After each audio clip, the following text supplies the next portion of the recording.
अल्हम्दुलिल्लाह बेटा, मैं भी ठीक हूँ।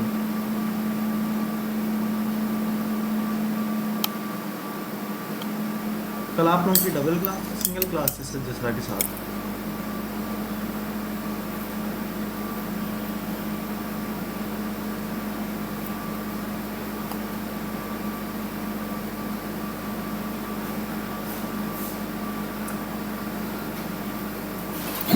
तो क्लास आगे से वापस चार्जर इधर छोड़ दिया था। घर में दूसरा नहीं है।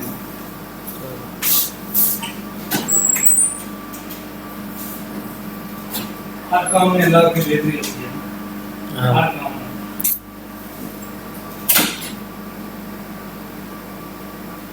चलो फिर हम स्टार्ट करते हैं बेटा। लास्ट टाइम हमने क्या पढ़ा था मुझे भूल चुका है। मेरी कल क्योंकि दूसरे बैच के साथ क्लास थी, मुझे याद नहीं है कि हमने क्या पढ़ा था लास्ट टाइम। प्लीज़ कोई मुझे बता सकता है? Anyone? Solid waste management land pollution start. मुझे बताएं, लैंड पोल्यूशन का इन्वर्टेड पिरामिड हमने कर लिया था। लैंड पोल्यूशन का जो पिरामिड बना लिया था, पिरामिड बना ली थी कि पिरामिड में ये के पास। तो बेटा अब हमने डिटेल आज की। जी बिल्कुल ऐसे मैं समझ।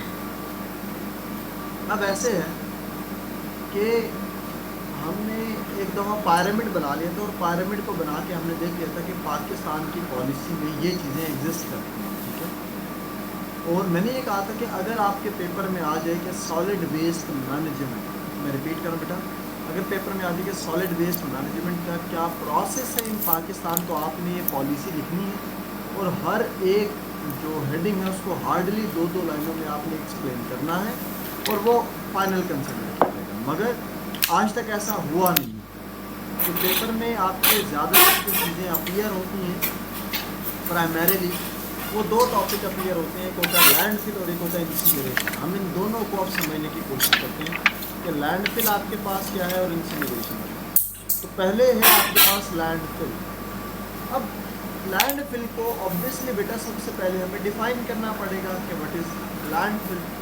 तो लैंडफिल आपके पास क्या है? किसी भी वेस्ट को या गार्बेज को या रबिश को, वेस्ट को, गार्बेज को या रबिश को डंप करने के लिए एक डेजिग्नेटेड साइट है। बात समझ आ रही है? मैं रिपीट करूं, किसी भी वेस्ट को या गार्बेज को या रबिश को डंप करने के लिए एक डेजिग्नेटेड साइट है जिसको आप क्या पढ़ते हैं, लैंडफिल साइट। जैसे हम हमारे गली मोहल्लों में बना होता है कि यार हमने घरों से कूड़ा उठाना है और बाहर कोई भी एक जगह हम डिसाइड कर लेते हैं कि यार ये कूड़ादान है, यहाँ पे जाके हमने कूड़े को फेंकना। तो एक किस्म का वो हमारी वेस्ट की साइट कंसिडर की जाती है, मगर लैंडफिल साइट डिफरेंट होती है। फॉर द टाइमिंग आप उसको लैंडफिल साइट ही कंसिडर करें कि जहाँ पे जाके आप कूड़ा फेंक कर आ रहे हैं तो आपकी लैंडफिल साइट कंसिडर करें। अब सबसे पहले आप क्या करते हैं? जी बिल्कुल, जिशान ने भी फर्स्ट स्लाइड है, अभी मैं पहले ही वर्ड्स को एक्सप्लेन किया। अब लैंडफिल के लिए आप सबसे पहले क्या करते हैं? Site selection. लैंडफिल के लिए हम सबसे पहले क्या करते हैं? साइट सिलेक्शन करते हैं। अब इशू ये है कि what is site selection. Site selection क्या होता है जिशान? साइट सिलेक्शन ये होता है कि हम सबसे पहले ये देखते हैं, प्लीज़ ध्यान से सुनिएगा बेटा। साइट सिलेक्शन के लिए हम ये देखते हैं कि जो भी एरिया है जहाँ पे हमने वेस्ट को जाके डंप करके आना, ध्यान सुनिएगा, जो भी एरिया जहाँ पे हमने जाके वेस्ट को डंप करके आना, नंबर 1 वो रेजिडेंशियल एरिया से डिस्टेंस पे होना चाहिए, बिल्कुल जायज़ बात। नंबर 2 वो कमर्शियल एरिया से डिस्टेंस पे होना चाहिए, बिल्कुल ठीक है, बात समझ आ रही है। वो रेजिडेंशियल एरिया से डिस्टेंस पे होना चाहिए, वो कमर्शियल एरिया से डिस्टेंस पे होना चाहिए, ठीक है। इसी तरह वो आपके मोटरवेज हाईवे से डिस्टेंस पे होना चाहिए। इनके जो एग्जैक्ट डिस्टेंसेस है ना बेटा वो बुक में मेंशन है, वो बुक में मेंशन है। मगर आप ये चीज़ देख लें, इन वर्ड्स को याद रखिएगा कि एक आपके जितने भी आपके जो घर हैं, ठीक है, जितने भी आपके हाउस होल्ड हैं, तो जितना भी आपका रेजिडेंशियल एरिया, वहाँ से दूर होने चाहिए। नंबर 2, आपके इंडस्ट्रियल एरिया से डिस्टेंस पे होने चाहिए। नंबर 3, आपके मोटरवेज हाईवे से डिस्टेंस के ऊपर होना चाहिए। बात समझ आ रही है? इसी तरह सॉइल की एक प्रॉपर लेयर आनी चाहिए, a proper layer of soil should be there. And last में maximum height from the ground water table. इनको लिख लें, अभी ये समझ नहीं आएंगे, अभी मैं समझाऊंगा। पहले 3 समझ आ जाने चाहिए आप, पहले 3, रेजिडेंशियल, इंडस्ट्रियल और मोटर बेस। ठीक है, रेजिडेंशियल एरिया से डिस्टेंस पे हो, इंडस्ट्रियल एरिया से डिस्टेंस पे हो, मोटरवेज हाईवे से डिस्टेंस पे हो। उसके बाद लेयर ऑफ सॉइल आपकी आनी चाहिए और maximum height from the ground water. Layer of soil आनी चाहिए और maximum height from the ground water. ये दोनों हैं क्या पॉइंट्स, इन दोनों को हम समझ लेंगे, पर फॉर द टाइमिंग पहले ये 2-3 पॉइंट्स आपको क्लियर हैं। तो जो लैंडफिल के लिए साइट सिलेक्शन का क्राइटेरिया है वो ये है। लैंडफिल के लिए जो साइट सिलेक्शन का क्राइटेरिया है वो ये है कि residential, industrial and motorways highway से डिस्टेंस में। साइट सिलेक्शन करने के बाद अब आप क्या करते हैं बेटा, एक्सकवेशन। अब आप क्या कर देते हैं, एक्सकवेशन करते हैं। इस तरह ये एक्सकवेशन करते हैं, ये आपका नेचुरल सरफेस लेवल है, ये ज़मीन, ठीक है, ये आपकी ज़मीन है। ज़मीन से नीचे आपने क्या कर दिया, एक्सकवेट कर दिया। ये क्या कर दिया बेटा आपने, एक्सकवेशन कर दिया। ठीक हो गया। तो पहले नंबर पे साइट सिलेक्शन, दूसरे नंबर पे एक्सकवेशन। अब क्या करेंगे, इसके इंटरनल पैरिफेरी पे, ये जो मैं कलर चेंज कर रहा हूँ, इसके इंटरनल पैरिफेरी पे पॉलीथीन शीट की लेयर आप अप्लाई कर देंगे। इसके इंटरनल पैरिफेरी पे आप क्या करेंगे, पॉलीथीन शीट की लेयर आप अप्लाई करेंगे, इसके इंटरनल पैरिफेरी। ठीक है, इंटरनल पैरिफेरी क्यों अप्लाई किया अभी हमें नहीं पता, अभी हम देख लेंगे। इसके इंटरनल पैरिफेरी में पॉलीथीन शीट की लेयर अप्लाई करेंगे और उसके बाद हम क्या करेंगे, वेस्ट को डंप करेंगे। वेस्ट को डंप करेंगे, उसके ऊपर सॉइल की लेयर, दोबारा आप वेस्ट को डंप करेंगे, उसके ऊपर आप सॉइल की लेयर, दोबारा आप वेस्ट को डंप करेंगे। ये अल्टरनेटिवली इस तरह चलती जाएंगी, वेस्ट सॉइल, दोबारा वेस्ट आएगा।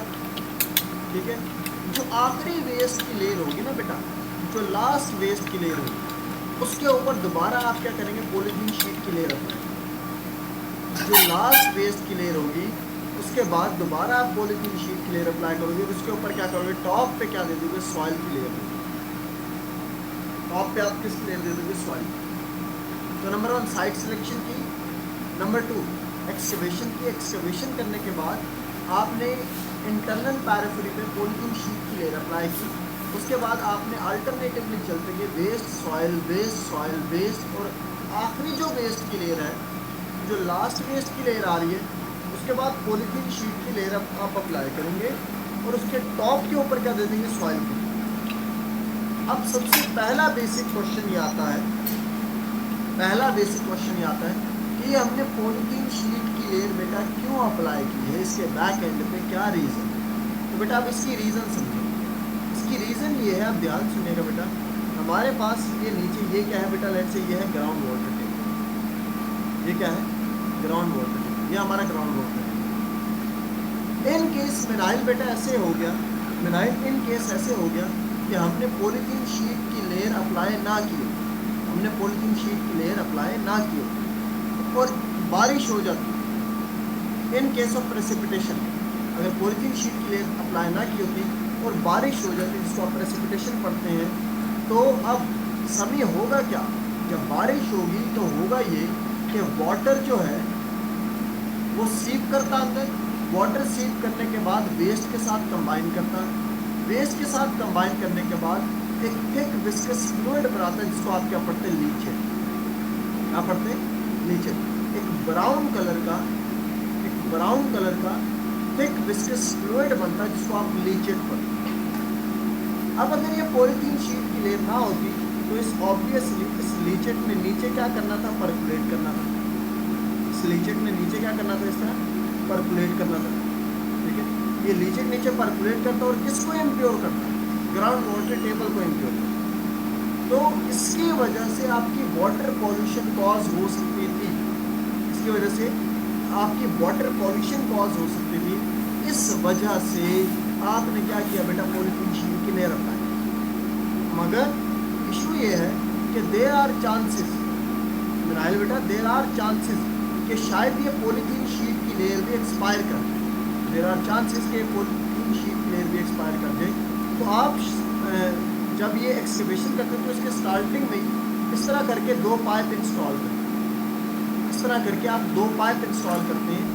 एक पाइप से आप क्या करते हैं, फाउल गैसेस को एक्सट्रैक्ट करते हैं, जिसको बेटा फाउल गैसेस को एक्सट्रैक्ट करते हैं, और दूसरे पाइप से आप क्या करते हैं, लीचेट एक्सट्रैक्शन। क्या करते हैं बेटा, लीचेट एक्सट्रैक्शन। तो ये कंप्लीट सारे का सारा क्या बन जाता है बेटा, मेथड बन जाता है, फाउल गैसेस का और लीचेट एक्सट्रैक्शन का। तो अब ये प्रॉपर मेथड बना है, इसको लैंड फिल पर, ये प्रॉपर जो डेजिग्नेटेड मेथड, बात समझ आ गई, ये प्रॉपर मेथड। यहाँ तक बेटा क्लियर हो गया सबको? लैंड फिल में तो कोई इशू नहीं है किसी को? प्लीज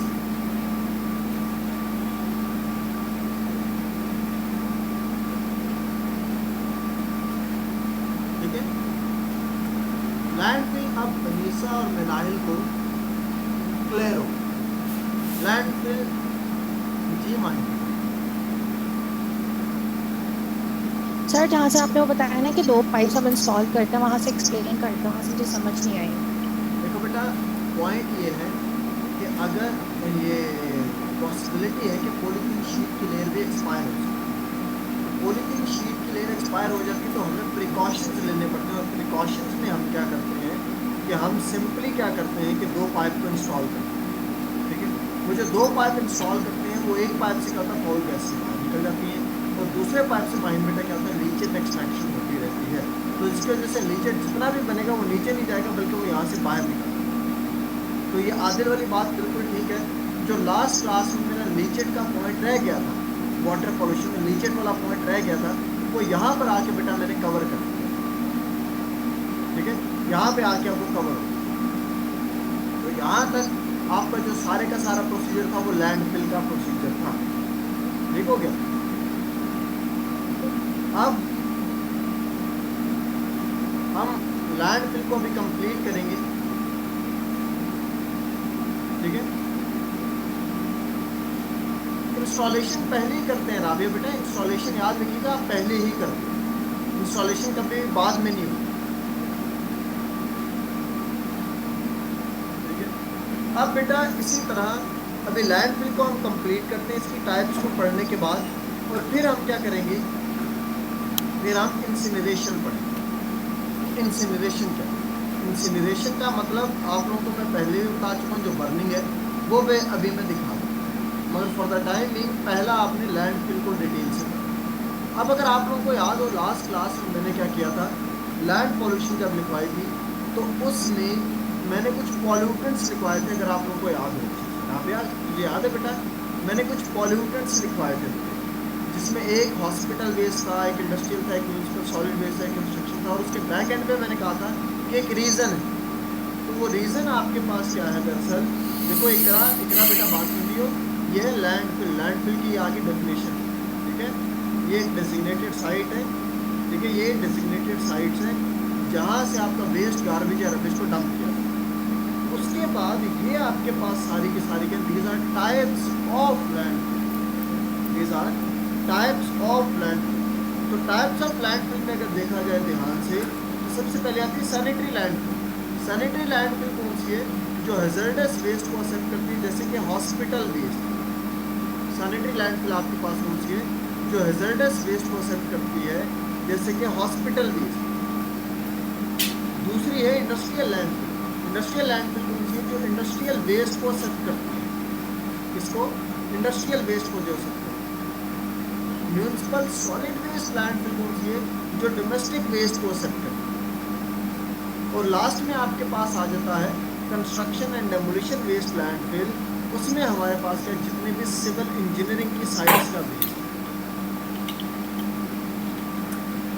जितने भी सिविल इंजीनियरिंग की साइट्स का वेस्ट है, उसको आप क्या पढ़ते हैं, कंस्ट्रक्शन डेमोलिशन वेस्ट लैंड। तो मैंने इसी वजह से वो 4 पॉल्यूटेंट्स, 4 सोर्सेज आपको पॉल्यूटेंट्स के लिखवाए थे, ताकि आगे जाके जब आप पढ़ना शुरू करेंगे लैंड फिल को, उस उसके टाइप्स को, तो यहाँ पे आपको पढ़ने में आसानी होगी कंपेयर। ठीक है, तो ये वही चीज़ है जो हमने पहले पॉल्यूटेंट्स के फॉर्मेट में की थी। जी सवा बेटा म्यूनिसिपल सॉलिड वेस्ट। ठीक है, तो ये आपको बेटा अब आपके लैंडफिल का टॉपिक कंप्लीट हो। अब हम सेकेंड टॉपिक पे शिफ्ट करेंगे एंड दैट इज, प्लीज बेटा, दैट इज इंसिनरेशन। इंसिनरेशन का बेटा एक मैं आप लोगों को डायग्राम दिखा रहा हूँ, मेजरली वही डायग्राम आपकी इंपॉर्टेंट है, उसी को ही आप देखेंगे।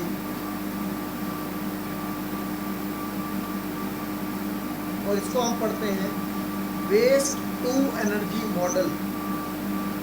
क्योंकि लास्ट क्लास में अगर आप लोगों को याद हो तो हमें बातें सुनने को मिल रही थी कि यदि आप जब वेस्ट को जलाएंगे तो एयर पॉल्यूशन नहीं होगी। तो इसीलिए आज मैं ये बेटा पढ़ा रहा हूँ और इसकी पिक्चर लेने, इसको आप पढ़ते हैं वेस्ट टू एनर्जी मॉडल। ये आपका बेटा वेस्ट टू एनर्जी मॉडल कि इंसिनरेशन। अच्छा, सबसे पहले ये देखिए कि इंसिनरेशन का फ़ायदा क्या है। बेटा इंसिनरेशन का ये फ़ायदा होता है कि आपके वेस्ट का वॉल्यूम रिड्यूस कर जाता है। वेस्ट का वॉल्यूम क्या कर जाता है, रिड्यूस कर जाता है, नंबर 1। नंबर 2 आप देखिए कि अब इसका प्रोसेस चलता किस। सबसे पहले वेस्ट आएगा यहाँ पे, ये 1 पॉइंट यहाँ पे लिखा हुआ, ये 1 जो लिखा हुआ, सबसे पहले वेस्ट आएगा यहाँ पे। उसके बाद क्रेन क्या करेगी, उस वेस्ट को डंप करेगी यहाँ पे। अब सेकेंड पॉइंट 2 पर आके वेस्ट क्या होगा आपका, बर्निंग शुरू। अब वेस्ट की जो बर्निंग होगी, बर्निंग के बाद वेस्ट का वॉल्यूम रिड्यूस करेगा, तो नीचे आपने क्या लगाया होता है बेटा, वाटर और ऐश कलेक्शन लगाएगी। वाटर के अंदर से वो सारी की सारी ऐश पास होकर आएगी, तो जो पॉल्यूटेंट्स होंगे कुछ हद तक वो वाटर में एब्जॉर्ब हो जाएंगे। जो बाकी ऐश बचेगी उसको हम किधर ले जाएंगे, ये 7th पॉइंट पे ये लिखा हुआ, ये लिखा हुआ हम किधर ले जाएंगे, लैंडफिल साइट पर ले जाएंगे। क्योंकि वेस्ट का वॉल्यूम पहले बहुत ज़्यादा था, हमने क्या किया, वेस्ट को बर्न किया। बर्न करने के बाद हमने क्या किया, जो वेस्ट का वॉल्यूम थोड़ा बहुत रह गया उसको हम किधर लेंगे बेटा, लैंडफिल साइट पर लेंगे। सिमिलरली यहाँ से जो फाउल गैसेज निकलेंगी बेटा, मैं अभी ऊपर वाले पॉइंट की तरफ नहीं जा रहा, यहाँ से जो फाउल गैसेज निकलेंगी वो यहाँ से फ्लो करके आएंगी और यहाँ पर एंटर होंगी। ये है वेंचुरी स्क्रबर। ये गैसेज यहाँ से ये राइज करेगी, गैस राइज करने के बाद वो वेंचुरी स्क्रबर से पास करने के बाद फैब्रिक बैग फिल्टर से पास करेगी और इवेंचुअली क्या करेगी, चिमनी से बाहर निकलेगी। सीक्वेंस समझ आया कि जो देखो आपके पास जो एयर आ रही थी that was a polluted air, और पॉल्यूटेड एयर में कितनी चीज़ें थी, एक थे पॉल्यूटेंट्स और एक थी एयर। तो जब आपकी सारी के सारी पॉल्यूटेड एयर वेंचुरी स्क्रबर और फैब्रिक बैग फिल्टर से पास करेगी तो पॉल्यूटेंट्स तो एब्जॉर्ब हो जाएंगी, पीछे क्लीन एयर रह जाएगी। वो क्लीन एयर कहाँ पे चली जाएगी, आपके एटमॉस्फेयर में। ठीक है, तो वेस्ट जो था उसका एक तो वॉल्यूम मिनिमाइज हो गया और दूसरा आपकी एयर पॉल्यूशन भी कॉज नहीं की। क्यों नहीं कॉज की, क्योंकि आपने यहाँ पे मॉडर्न टेक्नोलॉजीज लगाई। ठीक है, जिनको आप पढ़ते हैं पॉल्यूशन कंट्रोल टेक्नोलॉजीज। अब हुआ ये कि इस हीट, जब हमने हीट सप्लाई किया, अभी ये मैं एनर्जी की तरफ आ रहा हूँ, जो आप हीट सप्लाई करते हैं तो ये वाटर हीटअप होता है। वाटर प्रेशर एक्सर्ट करता है टरबाइन के ऊपर, टरबाइन से जनरेट होती है मैकेनिकल एनर्जी, वो मैकेनिकल एनर्जी इनपुट है जनरेटर का, जनरेटर उस मैकेनिकल को किस में कन्वर्ट करता है, इलेक्ट्रिकल एनर्जी में, और आगे ट्रांसमिशन लाइन के। अब ये वाला जो प्रोसेस है ना, इसको हमने बाद में हमारे साइंस में काफ़ी डिटेल से हमने पढ़ा। अभी फॉर द टाइमिंग आपके जहन में आ जाना चाहिए कि हाँ भाई कोई प्रोसेस फॉलो हो रहा है। मैं रिपीट कर रहा हूँ, हमने बाद में साइंस में इस प्रोसेस को काफ़ी डिटेल से पढ़ा। हमने बाद में साइंस में जब एनर्जी रिसोर्सेज पे जाएंगे ना, इस प्रोसेस को, जिसमें मैंने बहुत बड़ा सर्कल लगाया है, जिसमें टरबाइन जनरेटर वाला जो, इसको हमने काफ़ी डिटेल में पढ़ा। तो फॉर द टाइम बीइंग आप इसको फिर इतना समझ लें कि वेस्ट का वॉल्यूम भी मिनिमाइज हो गया और वेस्ट से एनर्जी भी आपने बनाई। तो चौथे पॉइंट पे क्या होता है, देखो बेटा मरियम, यहाँ से जो फाउल गैसेज आपकी जनरेट होती है ना, तो वो सबसे पहले पास करती है वेंचुरी स्क्रबर से। वेंचुरी स्क्रबर और फैब्रिक बैग फिल्टर, ये जो बैग हाउस लिखा हुआ है बेटा, इन दोनों का काम क्या है, पॉल्यूटेंट्स को एब्जॉर्ब करना। देखो आपके पास जो एयर आ रही है दैट इज पॉल्यूटेड एयर, और पॉल्यूटेड एयर में दो चीज़ें हैं, एक है पॉल्यूटेंट और एक आपके पास क्लीन एयर है। तो जब आपकी पॉल्यूटेड एयर इन दोनों से पास करेगी तो पॉल्यूटेंट्स तो आपके मरियम बेटा एब्जॉर्ब हो जाएंगे, तो पॉल्यूटेंट्स तो निकल गए, तो पीछे क्या रहेगी, क्लीन एयर रहेगी। तो क्लीन एयर फिर आपकी कहाँ चली जाएगी, जो है वो बाय एटमॉस्फेयर पॉल्यूटेंट्स एब्जॉर्ब। तो पॉल्यूटेंट जिस तरह से एब्जॉर्ब किए जा रहे हैं वो मॉडर्न टेक्नोलॉजीज के थ्रू किए जा रहे हैं। मरियम बेटा बात समझाएगी।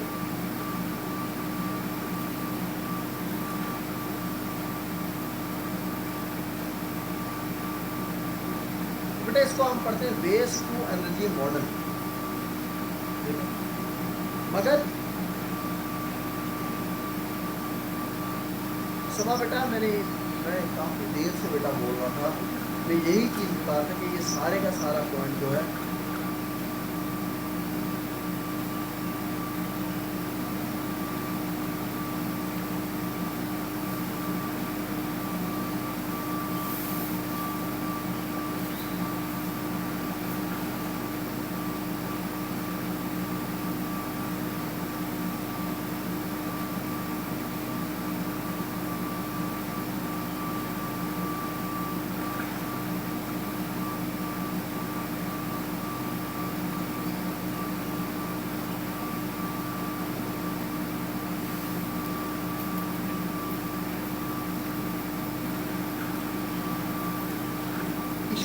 ऑफ सॉलिड वेस्ट मैनेजमेंट इन पाकिस्तान। पाकिस्तान में सॉलिड वेस्ट मैनेजमेंट के इश्यूज हैं। बेटा मैं आज आपको बड़ा ही सिंपल सा मेथड या तरीका बता रहा हूँ, उसको आपने याद रखना है। जब भी पाकिस्तान से रेलेवेंट किसी भी चीज़ के इशू पूछे गए, ये मैं एक यूनिवर्सल सा आपको कॉन्सेप्ट बता रहा हूँ।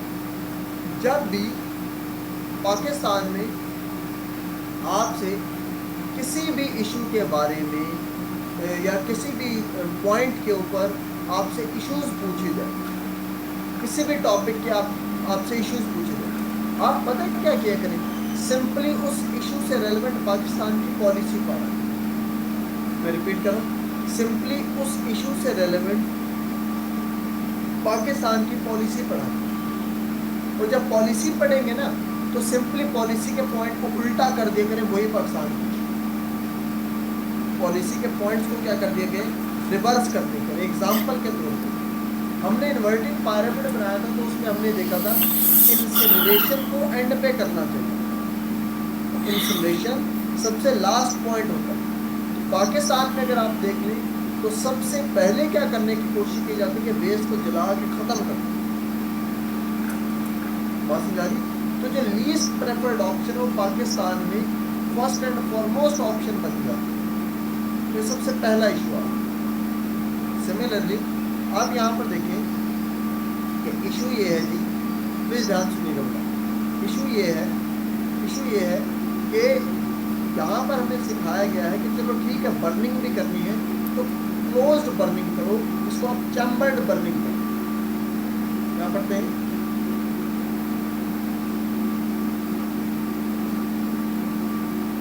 चैम्बर्ड बर्निंग करो, आप क्लोज बर्निंग करो। पाकिस्तान में क्लोज बर्निंग नहीं होती बल्कि क्या होती है, ओपन बर्निंग। दूसरा इशू बन गया, देख रहे हैं मैं नीचे से ऊपर की तरफ जाता जा रहा हूँ और मैं हर पॉइंट को रिवर्स करता हूँ। अच्छा मैं करूँगा जी कि लैंडफिल का बहुत बड़ा इशू है कि नहीं, लैंडफिल ठीक है जी, लैंडफिल का इशू है, हम लैंडफिल नहीं करते। इशू ये है कि लैंडफिल का एक प्रॉपर प्रोसीजर है, मगर हम जो फॉलो करते हैं वो हम फॉलो करते हैं ओपन डंपिंग।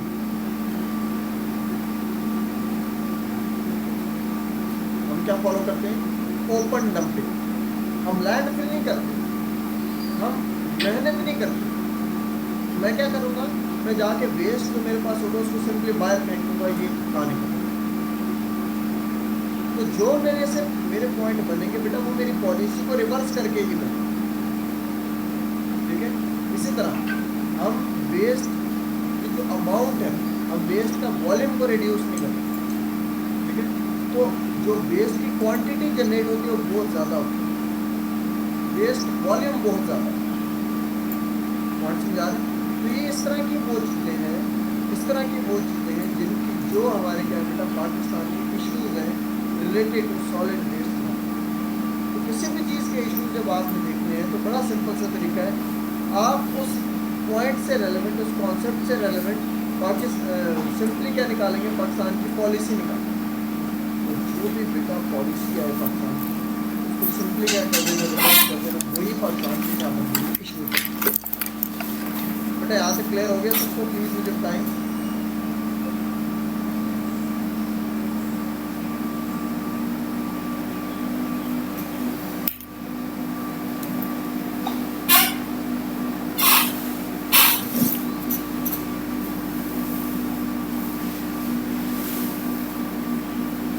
बोल बेटा, मुझे तेरा क्वेश्चन ही नहीं समझ आया।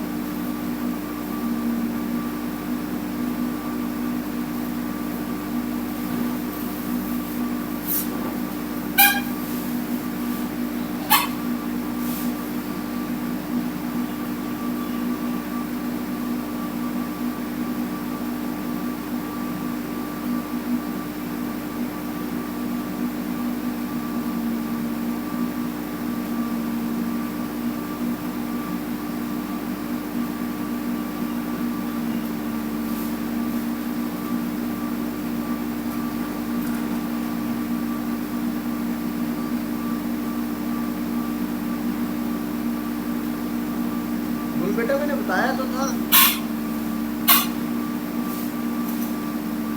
जो वो पॉल्यूट होने के चांसेस बहुत ज़्यादा होते हैं, तो हम उसी के लिए तो वो 2 पाइप को इंस्टॉल करते हैं, उसी के लिए तो हम पॉलीथीन शीट की लेयर अप्लाई करते हैं।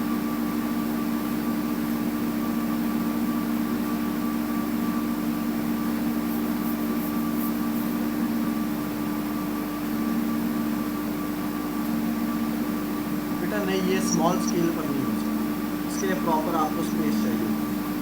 अनीसा बेटा, क्या पॉइंट नहीं समझ आया, पूछें जल्दी से।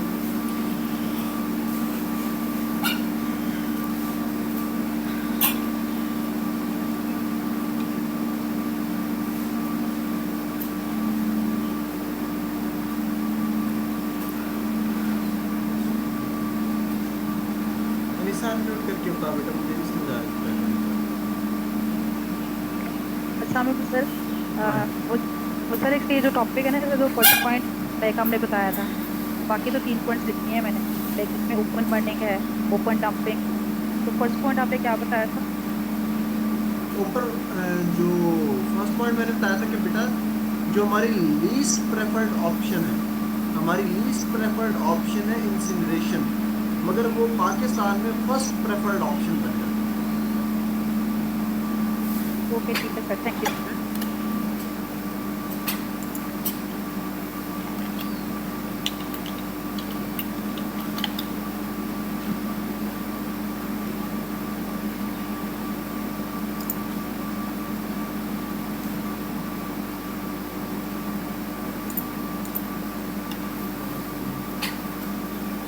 बेटा मैं वही बता रहा ना अदीना बेटा, मैं वही तो पॉइंट बता रहा हूँ, पाकिस्तान में ओपन बर्निंग, चैम्बर्ड बर्निंग नहीं है, यही तो मसला है।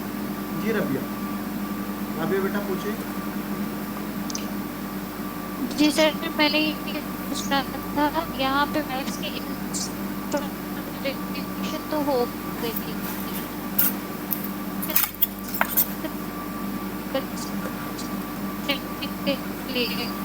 उसके वाटर नीचे की गई है, बेटा और तेरी आवाज़ ये बिल्कुल भी नहीं आ रही, क्या कहना चाह रही है? आवाज़ कट रही है बेटा तेरी। बात बेटा सर अब आ रही है आवाज़? हाँ जी, आप ठीक है। सर मैं ये पूछना चाह रही थी कि यहाँ पे जैसे देखें, ये हमने पाइप्स इंस्टॉल किए हैं लीचेट से बचने के लिए, तो जब मैं वाटर पोल्यूशन पढ़ती हूँ तो वहाँ पे बार बार कॉन्टिन्यूसली यही चीज़ डिस्कस की जा रही है कि लीचिंग की वजह से या लीचेट की वजह से हमारे जो वाटर है वो पोल्यूट हो रहा है। तो क्या फिर ये जो हमारे जो पाइप्स हैं ये फंक्शनल नहीं है या कोई इफेक्टिव नहीं है? ये मतलब इस तरह से है कि पाइप तो हमने इंस्टॉल कर दिए, सारा कुछ हो रहा है, तो फिर भी क्यों वाटर पोल्यूट हो रहा है? बेटा ये काम सिरे से ही नहीं होता, तो मेरी बात सुनो तो उसका फ़ायदा क्या होगा, बात समझा रही है। पाकिस्तान में तो हमारे लैंडफिल की साइट्स बहुत कम है, लैंडफिल तो होती ही नहीं है। लैंडफिल जब होगी नहीं तो उसने ग्राउंड वाटर में लीचेट ने परकुलेट ही करना है। जब लैंडफिल साइट ही नहीं सेलेक्ट की गई, हम सारे के सारे जाके ओपन डंपिंग कर रहे होते हैं, और फिर इवेंचुअली क्या होता है कि जब बारिशें होती हैं तो वो ऊपर ही बेस के साथ इंटरेक्ट करके और थिक विस्कस फ्लूइड को अंडरग्राउंड भी लेकर जाती हैं, और जो आपके जितने वाटर बॉडीज़ जो बाहर जो है जो आप ओशन है, रिवर है, सीज है, स्ट्रीम्स है, लेक्स हैं, उनमें भी आपका लीचेट जा रहा होता है। पॉइंट समझ आ रहे कि नहीं आ रहे? तो पहली बात तो ये है कि बेटा हमने ये चीज़ समझने की ये पॉलिसी पाकिस्तान में फॉलो भी हो रही है कि नहीं। तो पॉइंट ये है कि हमारे यहाँ पर फॉलो नहीं हो, अगर फॉलो होगी तो क्योंकि इसकी कॉस्ट बहुत ज़्यादा इंक्रीज होगी।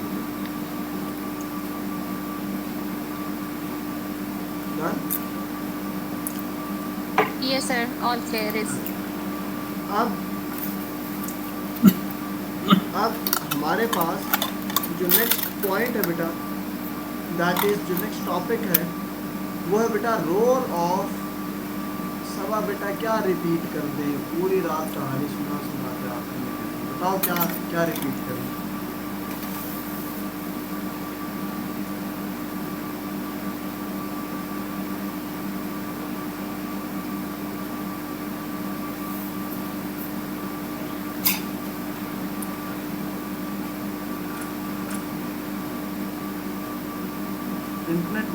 इंटरनेट का वाकई इशू चल रहा है। अभी सबा तेरा मैंने गला काट देना, अभी मैंने स्टार्ट ही नहीं किया उल्लू, अभी स्टार्ट करना था, ये पुराने टॉपिक में घूम रहे थे। चलो फिर हम एक दो दिन जो है ना थोड़ा सा वो करते हैं, बर्दाश्त करने की कोशिश करते हैं। आप लोग पूछते रहिएगा, नहीं अभी स्टार्ट करना। चलो बेटा नेक्स्ट टॉपिक है आप लोगों का, और वो ये है role of remote sensing and GIS in environmental science. Role of remote sensing and GIS in environmental science, ये नेक्स्ट आपका टॉपिक है। अब ये है क्या, इसके अंदर चीज़ें हैं क्या।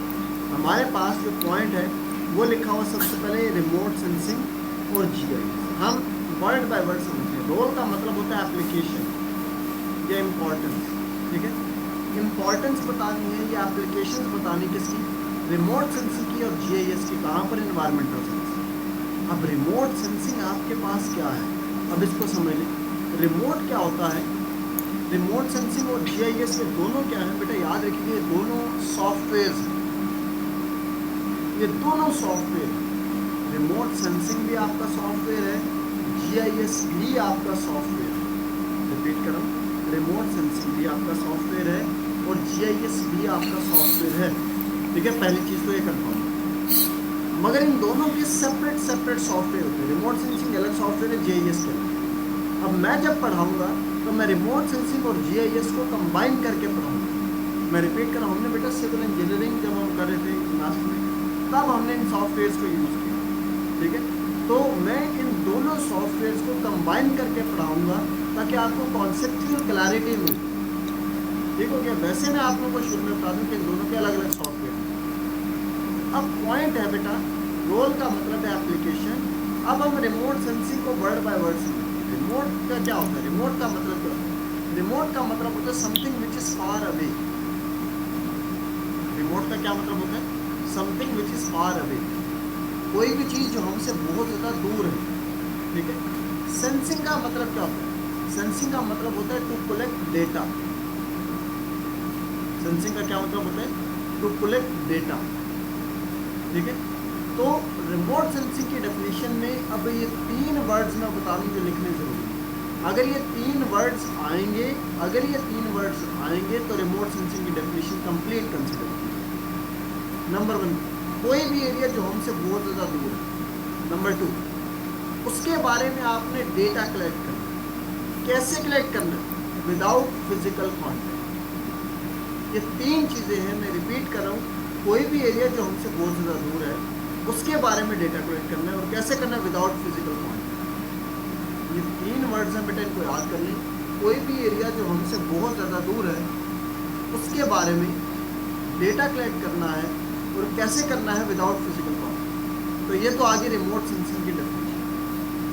जीआईएस अक्सर पेपर में एब्रीविएशन पूछे, तो जीआईएस क्या है बेटा, GIS stand for geo information system. ये बेटा अक्सर पेपर में एमसीक्यूज में पूछा गया। Geo information system, geographic information system.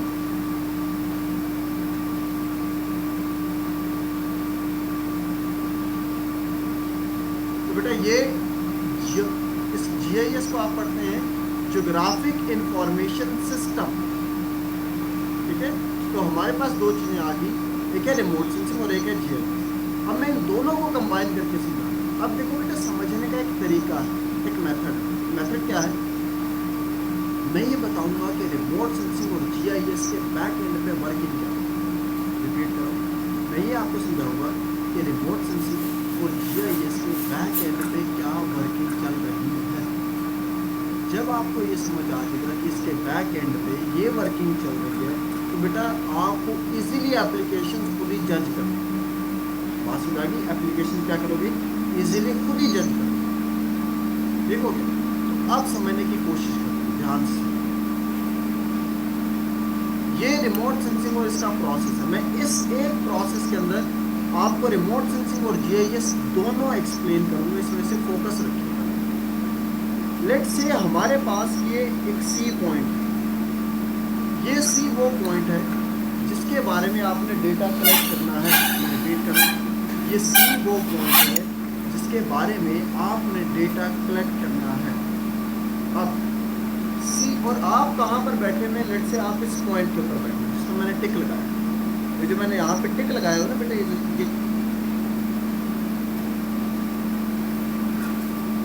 अब सी पॉइंट के ऊपर निसार अगर देखा जाए कि क्या क्या चीज़ें अवेलेबल हो सकती हैं, तो सी पॉइंट पे आपके रोड्स भी हो सकते हैं, आपके बिल्डिंग्स भी हो सकती हैं, बात समझ आ रही है? आपके ग्रासी लैंड भी आपकी हो सकती है, आपकी एक्वेटिक लाइफ भी हो सकती है, आपके रोड्स भी हो सकती हैं, यू नेम इट, कोई भी चीज़ अवेलेबल हो सकती है। बात समझ आ रही है? कोई भी चीज़ अवेलेबल हो सकती है सी पॉइंट पे। एक जनरल सी एग्जाम्पल देता हूँ। अगर स्क्रीन के आप राइट पर देखिए, ये जहाँ पे मैं इस मेरा कर्सर है, अगर इसको साइड पर देखिए, इसका कलर आपको वाइट नजर आता है। क्यों वाइट नजर आता है? किसी भी चीज़ का जो कलर आपको नजर आता है वो क्यों नजर आता है? लेट्स से इसका कलर वाइट नजर आ रहा है। क्यों वाइट नजर आ रहा है? क्योंकि ये तमाम कलर्स को एब्जॉर्ब कर रहे हैं, सिर्फ वाइट कलर को रिफ्लेक्ट बैक। रिपीट करो, ये तमाम के जितने कलर्स हैं सब कलर्स को एब्जॉर्ब कर रहे हैं, सिर्फ वाइट कलर को रिफ्लेक्ट बैक कर रहे हैं, तो इसका कलर वाइट। किसी भी चीज़ का अगर आपको कलर ब्लैक नजर आ रहा है, इसका मतलब वो तमाम कलर्स को एब्जॉर्ब कर रहा है, सिर्फ ब्लैक कलर को रिफ्लेक्ट बैक कर रहा है। बिल्कुल सीधा बेटा, बहुत अच्छी। तो सेम पैटर्न, ये सन है, ये सन है। सन आपका उम्मुल ग्रीन बेटा एक इल्यूमिनेटिंग सोर्स है। सन क्या है? एक इल्यूमिनेटिंग सोर्स है। सोलर रेडिएशंस फॉल करेंगी सी पॉइंट पे। अब सी पॉइंट पे आपका कुछ भी चीज़ अवेलेबल हो सकती है। जैसे आपके क्या चीज़ें अवेलेबल हो सकती हैं? अगर ध्यान से सोचा जाए कि सी पॉइंट पे हमारी क्या क्या चीज़ें अवेलेबल हो सकती हैं? रोड्स हैं, बिल्डिंग्स हैं, सब चीज़ें। तो हर एक पॉइंट अपने पॉइंट ऑफ व्यू से रेडिएशन को एब्जॉर्ब करेगा। हर एक पॉइंट अपने लिहाज से रेडिएशन को एब्जॉर्ब करेगा और बाकी रेडिएशन को क्या कर देगा? Reflect back. रिपीट करो, पहले ये सन है, सन एक इल्यूमिनेटिंग सोर्स है, वो इल्यूमिनेट करेगा इस पॉइंट को, ठीक है। सारी के सारे रेडिएशन एब्जॉर्ब हो जाएगी। हर एक पॉइंट अपनी कैपेसिटी, अपनी एबिलिटी के लिहाज से रेडिएशन को रिफ्लेक्ट बैक। जब वो रिफ्लेक्ट बैक करेगा तो डी पॉइंट आपका क्या है? डी पॉइंट आपका है रिकॉर्डिंग सोर्स। डी पॉइंट आपका क्या है? Recording source. वो रिकॉर्डिंग सोर्स पर जाके रिकॉर्ड देखोगे। तो पहला पॉइंट आ गया आपका सन, इल्यूमिनेटिंग सोर्स, वहाँ से रेडिएशन नीचे आई, इस पॉइंट ने रेडिएशन को एब्जॉर्ब किया, बाकी रेडिएशन को रिफ्लेक्ट बैक। वो जो रिफ्लेक्ट बैक की वो कहाँ पे चलेगी? डी पॉइंट पर। वो कहाँ पे चलेगी? D point. डी पॉइंट पर जाने के बाद वो कहाँ पे आ गई? यहाँ पे ये पॉइंट क्या है? Earth station. इस पॉइंट को निकाल देंगे, ठीक है। ये वाला पॉइंट आपका क्या है? Earth station. ये क्या है? अर्थ स्टेशन, जहाँ पे आप बैठे हो, ठीक है। वो सारी की सारी जो डी पॉइंट के ऊपर रेडिएशन रिकॉर्ड हुई थी बेटा, वो सारी की सारी किस पॉइंट पर आ गई? ये अर्थ स्टेशन पर आ गई। कहाँ पे आ गई? अर्थ स्टेशन पर आ गई। अब अर्थ स्टेशन पे आने के बाद अब ये एक बेटा छोटा सा प्रोसेस होता है, इसको अपने पास नोट डाउन कर लीजिएगा प्लीज।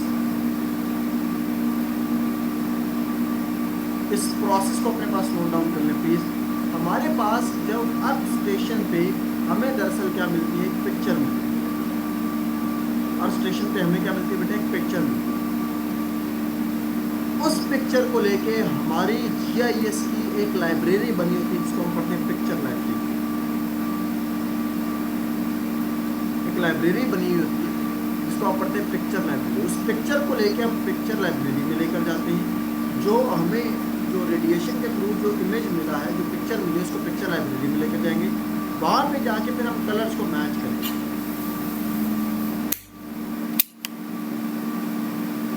वहां पर जाके हम कलर्स को क्या करेंगे, मैच करेंगे।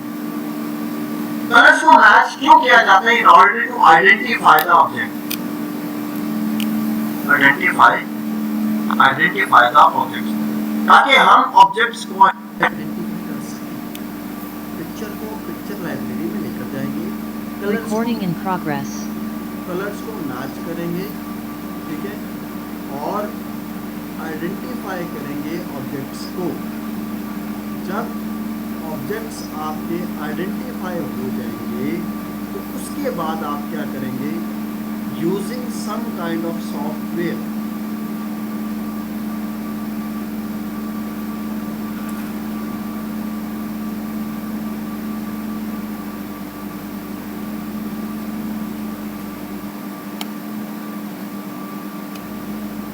में इंपोर्ट करेंगे। GIS सॉफ्टवेयर में उसको क्या करेंगे, इंपोर्ट करेंगे।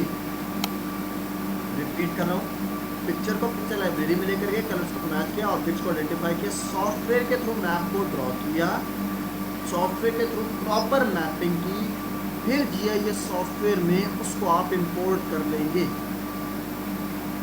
ठीक है।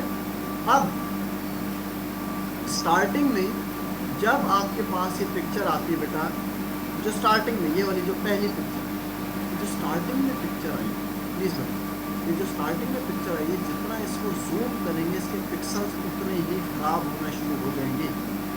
रिपीट करो, स्टार्टिंग में जो पिक्चर आई है उसको जब आप जूम करते हैं उसके पिक्सल उतने ही खराब होना शुरू हो जाते हैं। जितना जूम आउट करते हैं उतने पिक्सल उसमें खराब होते हैं। बात समझ आ रही? तो उसको हम पढ़ते हैं, इसको हम पढ़ते हैं रास्टर डेटा। तो हम क्या पढ़ते हैं बेटा, रास्टर डेटा पढ़ते हैं, ठीक है। और बाद में रास्टर डेटा के बाद ये जो आपने एक प्रॉपर बाद में एक मैप ड्रॉ किया, ये जो बाद में एक प्रॉपर मैप ड्रॉ किया, इसको जितना मर्जी जूम कर ले इसके पिक्सल खराब नहीं होंगे बेटा। इसको हम पढ़ते हैं वेक्टर डेटा। इसको हम क्या पढ़ते हैं बेटा, वेक्टर डेटा। तो रेजोल्यूशन की बेसिस के ऊपर मेजरली बेटा हमारे पास दो किस्म के डेटा है, ठीक है, रास्टर डेटा और एक कौन सा है, वेक्टर डेटा। रास्टर डेटा आपके पास कौन सा है, इसको जूम करने से पिक्चर के पिक्सल्स खराब हो गए, और वेक्टर डेटा कौन सा है, इसको जूम करने से पिक्चर के जो पिक्सल्स हैं वो खराब नहीं हो रहे। यहाँ तक मुझे बताएं, अभी तक आगे मैं गया नहीं हूँ, यहाँ तक मुझे बताएं, क्लियर है सबको? प्लीज में चैट बॉक्स में ओके कॉल दें।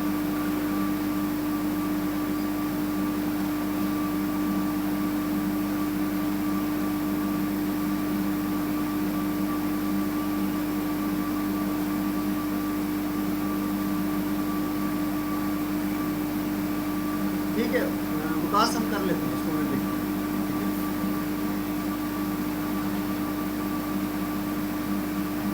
पिक्चर अरसलान आपको आप किसी भी एरिया की पिक्चर नहीं लेते हो, ठीक है, लेट से आप ऊपर खड़े होके एक जगह की पिक्चर ले लेते हैं, ये बिल्कुल इसी तरह आपको एक पिक्चर ही मिलती है, एक इमेज मिलती है, ठीक है। जिस तरह आप मोबाइल से एक इमेज लेते हैं ना, एग्जैक्टली उसी तरह अरसलान आपको एक इमेज मिलती है। बात समझ आ रही जी माहिम बेटा? हाँ, जस्ट एग्जांपल आपके पास जनरली किसी एरिया का कोई वो सैटेलाइट कोई इमेज ले, जी माहिम। सर जैसे फॉर एग्जांपल एंटीनास होते हैं वो भी इसी तरीके से काम करते हैं। मेजर अब ये देखिए यहाँ पर देखिए, यहाँ से ना अब यहाँ पर देखिए, यहाँ तक आपके पास ना GIS सॉफ्टवेयर में आप फीड कर चुके हैं। मसलन यहाँ पर देखिए, गुरबेटे का समझ, यहाँ तक आप GIS सॉफ्टवेयर में फीड कर चुके हैं। अब F&G पॉइंट क्या है? ये है एप्लीकेशन। ये क्या है? एप्लीकेशन। एप्लीकेशन किसके थ्रू? यहाँ तक आपने इससे पहले जो डेटा कलेक्शन की सारी की सारी ये थी रिमोट सेंसिंग के थ्रू। और अब जो आगे सॉफ्टवेयर के ऊपर GIS सॉफ्टवेयर के ऊपर जब आपने इंपोर्ट किए तो उसकी एप्लीकेशन आई, तो यहाँ से आगे आप GIS सॉफ्टवेयर। तो पहले जो डेटा कलेक्शन की वो रिमोट सेंसिंग से की, रिमोट सेंसिंग से जो डेटा कलेक्शन की उसको इंपोर्ट किया GIS सॉफ्टवेयर में और आप एप्लीकेशन। तो दरअसल होता क्या है, जब हम इंपोर्ट करते हैं तो हमें क्या पता चलता है? हमें एक सिंपल सी बात बताऊँ, हमें अर्थ के फिजिकल फीचर्स पता चलते हैं। हमें ये पता चलता है कहाँ पे वेजिटेशन ज़्यादा है, बासुदारी, कहाँ पर रोड है, कहाँ पे पॉपुलेशन ज़्यादा है, कहाँ का वेदर कैसा है, कहाँ पे माउंटेन्स है, कहाँ पे प्लेटू है। अगर सिंपल सेंस में बात करूँ, मैं गुल की बात को कॉपी कर रहा हूँ बेटा, सिंपल सेंस में बात करूँ तो आप लोग GPS यूज़ करते हैं, ग्लोबल पोजीशनिंग सिस्टम। GPS के बैक एंड पे जो सॉफ्टवेयर डील कर रहा है वो GIS। GPS के बैक एंड पे जो सॉफ्टवेयर डील कर रहा है वो GIS सॉफ्टवेयर है।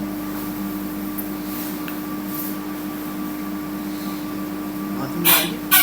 फिर जनरल सी बात की ताकि आपको समझ लगे, तो आपको ना एक एक चीज़ नज़र आ जाती है कि यार कहाँ पर जो ज़मीन है वो एलिवेशन पे, कहाँ पे डिप्रेशन, कहाँ पे माउंटेन्स है, कहाँ पर रोड्स है, कहाँ पर फॉरेस्ट एरिया ज़्यादा है, कहाँ पे इक्वेटिक है, कहाँ पर बिल्डिंग ज़्यादा है, कहाँ पे वो क्या कहते हैं पॉपुलेशन डेंसिटी ज़्यादा है।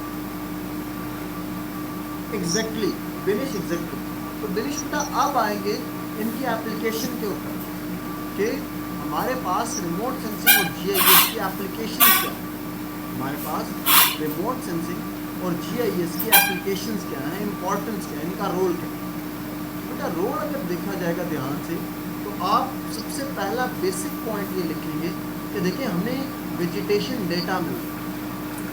हमें क्या मिल रहा है? अरे दिनेश बेटा लिखना शुरू कर दो। विकास पहला पॉइंट शिशान तुम लिखोगे कि हमें वेजिटेशन डेटा में। नंबर टू आप लिखेंगे पॉपुलेशन कैरेक्टरिस्टिक्स। Population characteristic.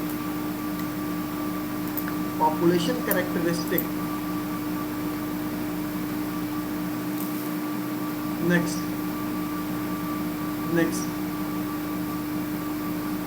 अक्सर आप लोगों ने देखा होगा कि रेनी सीजन्स में, ध्यान सुनिएगा बेटा, रेनी सीजन्स में जो इलाके के एडमिनिस्ट्रेशन होते हैं वो एक लेटर लिख देती है कि these areas are prone to flooding, kindly evacuate these areas.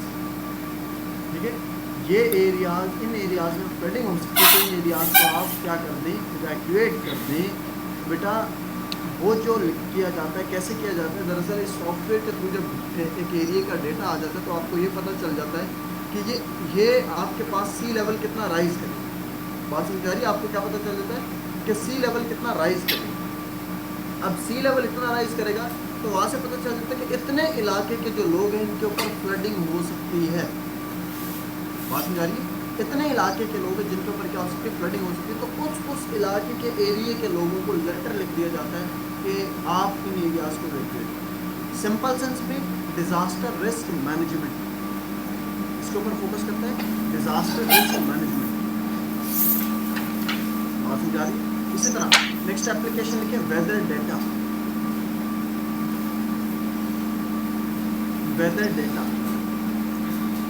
इसी तरह नेक्स्ट एप्लीकेशन लिखे जो सबसे ज़्यादा इम्पोर्टेंट है वो है EIA, environmental impact assessment. EIA, environmental impact assessment. ठीक है, इन्वायरमेंटल इम्पैक्ट असेसमेंट।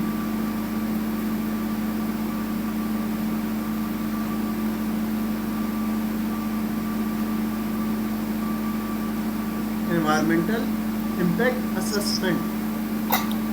ये इन्वायरमेंटल इम्पैक्ट असेसमेंट क्या होती है? लेट्स से हमारे पास, हम एज्यूम करते हैं कि एक हम एरिया एज्यूम कर लेते हैं, ये हमारे पास एक एरिया, हमें कहा जाता है कि यार यहाँ पे हमने प्रोजेक्ट लगाना है। तो हम दरअसल करते क्या है, जब यहाँ पे प्रोजेक्ट लगाएंगे तो इस जीआईएस सॉफ्टवेयर में डालने के बाद हम देखते हैं कि साइडों पे पॉपुलेशन डेंसिटी ज़्यादा है कि नहीं।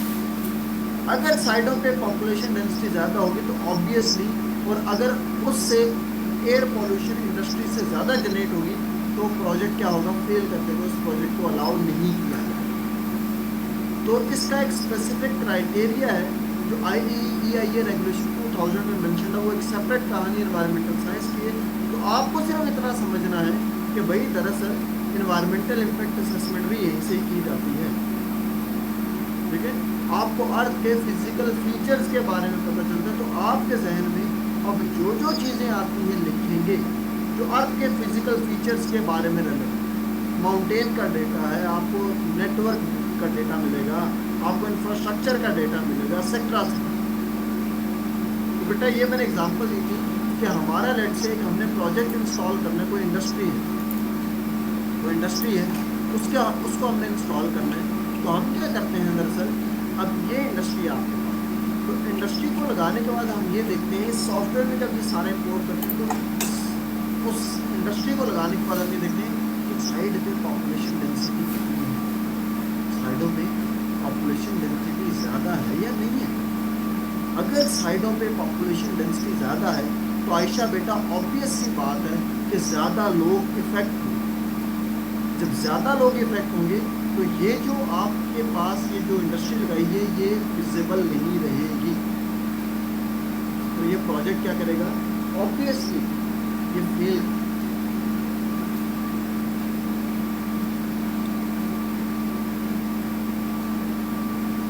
बात समझ आ गई आयशा बेटा?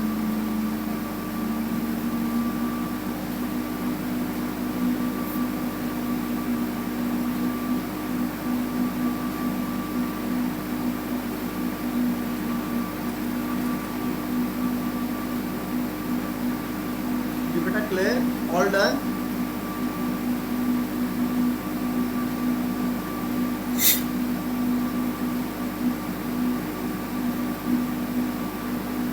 जी बेटा, रिमोट सेंसिंग जो है ये मिलिट्री पर्पसेस के लिए भी यूज हो, ये बिल्कुल ठीक बात कर रही है, बिल्कुल ठीक बात कर रही है।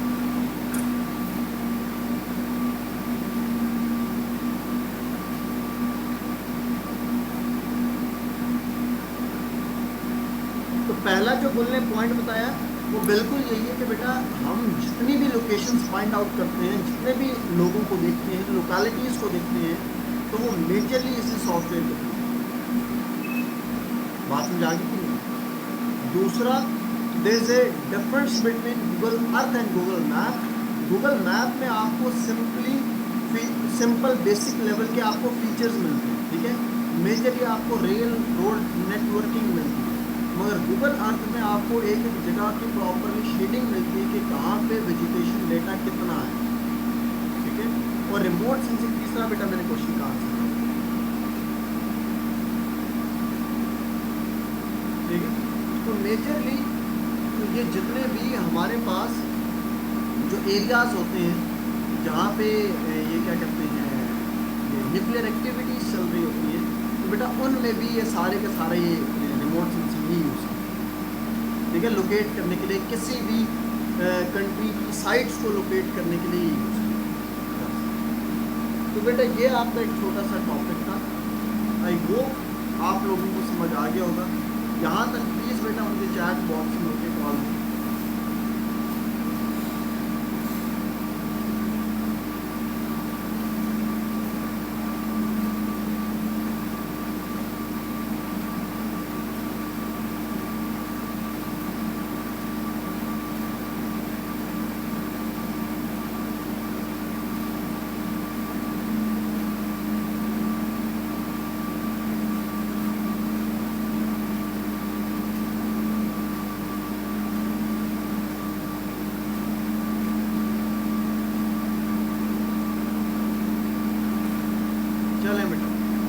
नेक्स्ट टॉपिक है फातिमा बेटा, नेक्स्ट टॉपिक है प्रकाश पॉपुलेशन प्लानिंग। और ये वो टॉपिक है जो मेरा खुद वीक है बेटा, कि आप Recording लोगों ने खुद stopped. करना है। ठीक है, ये आप लोगों ने बेटा खुद टॉपिक करना है, पॉपुलेशन प्लानिंग। हाँ, अगर आप लोग कहते हैं तो मैं बता देता हूँ कि आपने इसका डेटा कहाँ से कलेक्ट करना है, कैसी चीज़ों को कलेक्ट करना है, वो एक अलग है।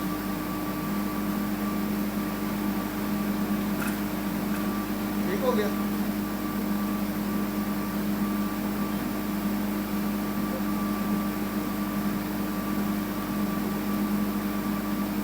लिखना शुरू करें बेटा चीज़ों को,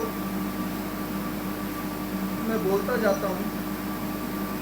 सबसे टॉप पे लिखें population growth, population growth.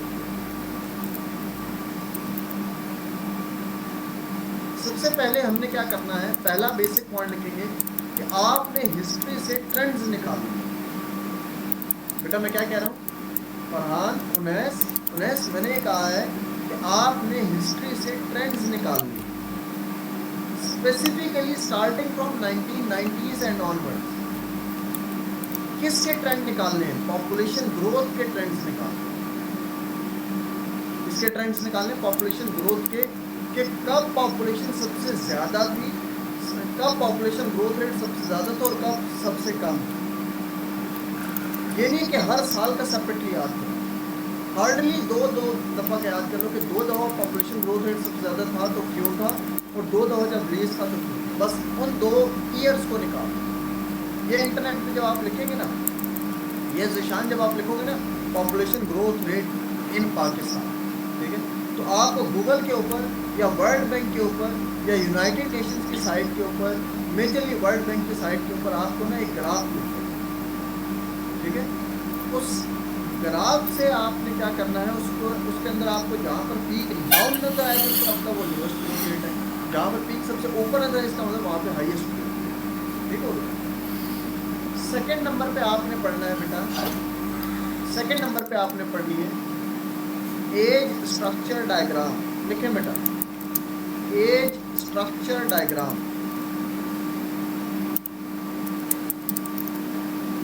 Second number पे लिखेंगे बेटा एज, जी बेटा पाकिस्तान। सेकेंड नंबर पे लिखेंगे एज स्ट्रक्चर डायग्राम।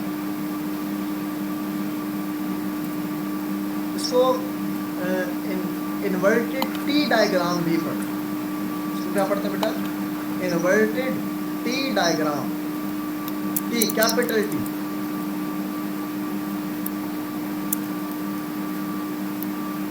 ठीक है, नेक्स्ट लिखेंगे, नेक्स्ट लिखेंगे बेटा, एक बुक लिखी गई थी बेटा, बुक का नाम है Essay on the Principles of Population। एक बुक लिखी गई थी बेटा, Essay on the Principles of Population by Thomas Robert Malthus. Repeat करो बेटा, Essay on the Principles of Population, Essay on the Principles of Population by Thomas Robert माल्थूस।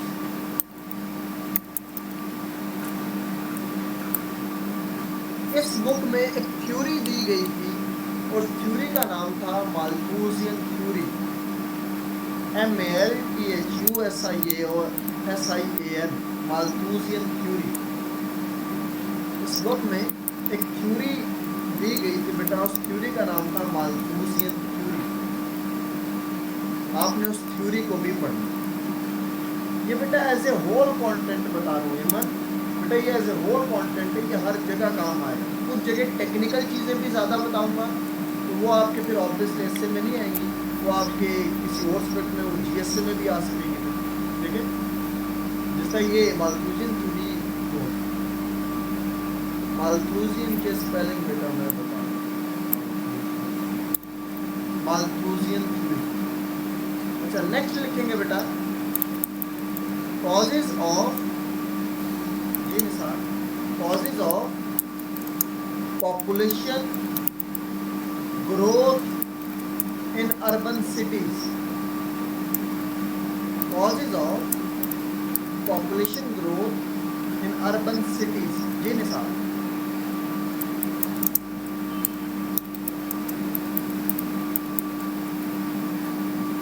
causes of population growth in urban cities, और उसमें आप लिखेंगे, उसमें majorly आप लिखेंगे push and pull factors,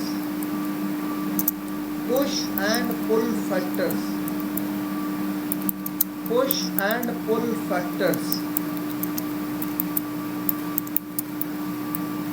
उसमें आपके इकोनॉमिक रीजंस आएंगी, उसमें पॉलिटिकल रीजन आएंगी, उसमें सोशल रीजंस आएंगी, उसमें कल्चरल रीजंस आएंगी, उसमें आपकी एनवायरमेंटल रीजंस आएंगी। रिपीट कर रहा हूँ, उसमें आपकी इकोनॉमिक रीजन आएंगी, पॉलिटिकल रीजंस आ जाएंगी। इकोनॉमिक रीजन क्या है कि इकोनॉमिक अपॉर्चुनिटीज अच्छी हैं। पॉलिटिकल रीजन क्या है कि पॉलिटिकल परसिक्यूशन चल रही है, ठीक है, पॉलिटिकली आपको सब्जुगेट किया जा रहा है, ठीक है। एनवायरमेंटल अगर आप देखेंगे तो कुछ जगह एनवायरमेंटली चीज़ें बहुत ज़्यादा एक्सप्लॉइट हो रही हैं और इफेक्ट आपके ऊपर डायरेक्टली आ रहा है, ठीक है। तो आप अपने आप को किसी अच्छी जगह शिफ्ट करना चाह रहे हैं, या वहाँ पे एनवायरनमेंट के इम्पैक्ट जो है, जिस तरह डेजर्ट एरिया बहुत ज़्यादा है, तो आप वहाँ से पुश होगे और दूसरे एरिया की तरफ पुल होगी। बात समझ आ रही है। कल्चरल आपके कल्चरल लैग आ रहा है, कल्चर में आप पीछे रह रहे हैं। तो ये सारे के सारे फैक्टर्स हैं जिनकी वजह से अर्बन एरियाज में पॉपुलेशन इंक्रीज करती जा रही है। इसको अंग्रेजी में UNCHS पढ़ता है, अर्बनाइजेशन, ठीक है। मैं पहले भी आपको बता दूँ, इसको हम क्या पढ़ते हैं, अर्बनाइजेशन, ठीक है। ये क्या होता है बेटा, अर्बनाइजेशन।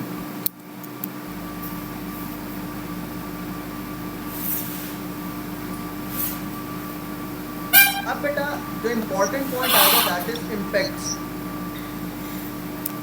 अब पॉइंट्स आएंगे, इम्पैक्ट्स क्या है, सॉरी पॉपुलेशन ग्रोथ, इम्पैक्ट्स क्या है। इम्पैक्ट्स अब लिखना शुरू करें। इम्पैक्ट्स में सबसे पहला ये लिखेंगे कि जी रिसोर्सेज कॉन्स्ट्रेंट आएगा, रिसोर्सेज कॉन्स्ट्रेंट आएगा। ऑब्वियसली जब आप शिफ्ट करके इधर आएंगे, ठीक है, जब आप शिफ्ट करके इधर आएंगे अर्बन सेंटर से, तो आप देखिए रिसोर्सेज का तो कॉन्स्ट्रेंट शर्मीन बेटा आना ही आना, ठीक है। किसी को ज़्यादा मिलेंगे, किसी को कम मिलेंगे, तो रिसोर्सेज कॉन्स्ट्रेंट आएगा। तो सेकंड नंबर पे आपकी पॉवर्टी प्रेवलेंट हो, पॉवर्टी प्रेवलेंट हो। तीसरे नंबर पे आपकी एनर्जी डिमांड शर्मीन बेटा अकॉर्डिंगली बढ़ेगी। तीसरा पॉइंट क्या आ गया, एनर्जी डिमांड बढ़ेगी, ठीक है। चौथे नंबर पे आपकी एनवायरमेंटल डिग्रेडेशन होगी, क्योंकि आपने डिफॉरेस्टेशन करनी है। आप डिफॉरेस्टेशन करेंगे तो आपकी इकोसाइड होगी। बेटा ये वर्ड लिख लीजिएगा, मुझे बड़ा खूबसूरत लफ्ज़ लगता है जी, इकोसाइड, ठीक है। एनवायरमेंटल, इको एनवायरमेंट और साइड मीन सुसाइड, तो एनवायरमेंटल डिग्रेडेशन इकोसाइड होगा। इसी तरह पॉपुलेशन जब आपकी इंक्रीज करेगी तो देखिए आप अगर कुछ टाइम पहले का अगर इस्लामाबाद का माहौल देखेंगे तो पहले कोई इतनी ज़्यादा यहाँ पे चोरी चकारी नहीं होती, ठीक है। With the passage of time आप देखेंगे पॉपुलेशन हमारी इंक्रीज कर दी।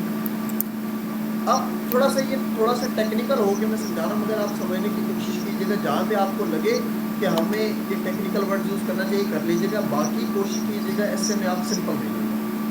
GSA में आपने टेक्निकल होकर लिखना तो आप वर्ड लिख सकते, ठीक है। हमारे पास ना जिन्होंने सोशियोलॉजी पढ़ी है बेटा वो इस चीज़ को समझें। हमारे पास there are certified means and there are some goals, ठीक है। मीन्स के थ्रू आप गोल्स को अचीव करें, ठीक है। अगर आप मीन्स के थ्रू आपने गोल्स को अचीव करें, अब मीन्स आपके दो किस्म के हैं, या तो पॉजिटिव मीन्स हो सकते हैं या नेगेटिव मीन्स। पॉजिटिव मीन क्या है कि अभी आप लोग बेटा मेहनत कर रहे हैं और मेहनत करने के बाद एक जॉब को सिक्योर करने की कोशिश करें, पॉजिटिव मीन। गोल एक ही है। और नेगेटिव मीन क्या है? नेगेटिव मीन क्या है कि कुछ लोग, अक्सर आप लोगों ने देखा होगा कि कितनी ज़्यादा करप्शन होती है, ठीक है, जो लोअर स्केल की जॉब आती है तो उनमें गवर्नमेंट के इदारों में कितनी करप्शन होती है। Negative means to attain their goal, ठीक है। तो होता ये है कि जब गवर्नमेंट पॉजिटिव गोल्स को प्रॉपरली ठीक तरीके से नहीं देखती तो लोग क्या हो जाते हैं? डेविएंट। People become deviant. क्यों deviant? To achieve their goals.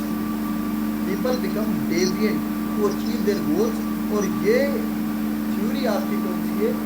Social disorganisation theory या रॉबर्ट मर्टन की एनॉमी थ्योरी।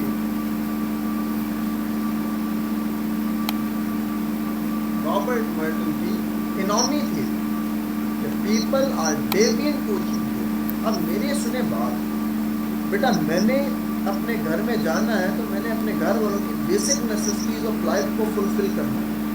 अब मेरे पास रोजगार नहीं, तो अब गोल ये है कि मैंने घर में खाना लेके जाना। अब मीन मुझे पॉजिटिव तो नजर आ नहीं रहा, तो मैं क्या करूँगा? फिर बेटा मैं इसी तरह स्ट्रीट क्राइम्स करूँ, क्राइम्स इंक्रीज करूँ। ये बात समझ आ रही है बेटा? कॉन्सेप्चुअली चीज़ों को समझा कर इस तरह चीज़ें आसानी से समझ आती।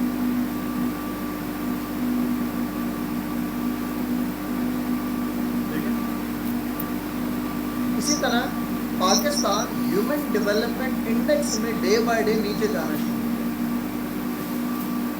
पाकिस्तान ह्यूमन डेवलपमेंट इंडेक्स में रॉबर्ट मर्टन, बस बेटा Robert Merton, Pakistan human development index में डे बाय डे नीचे जाना शुरू हो गया।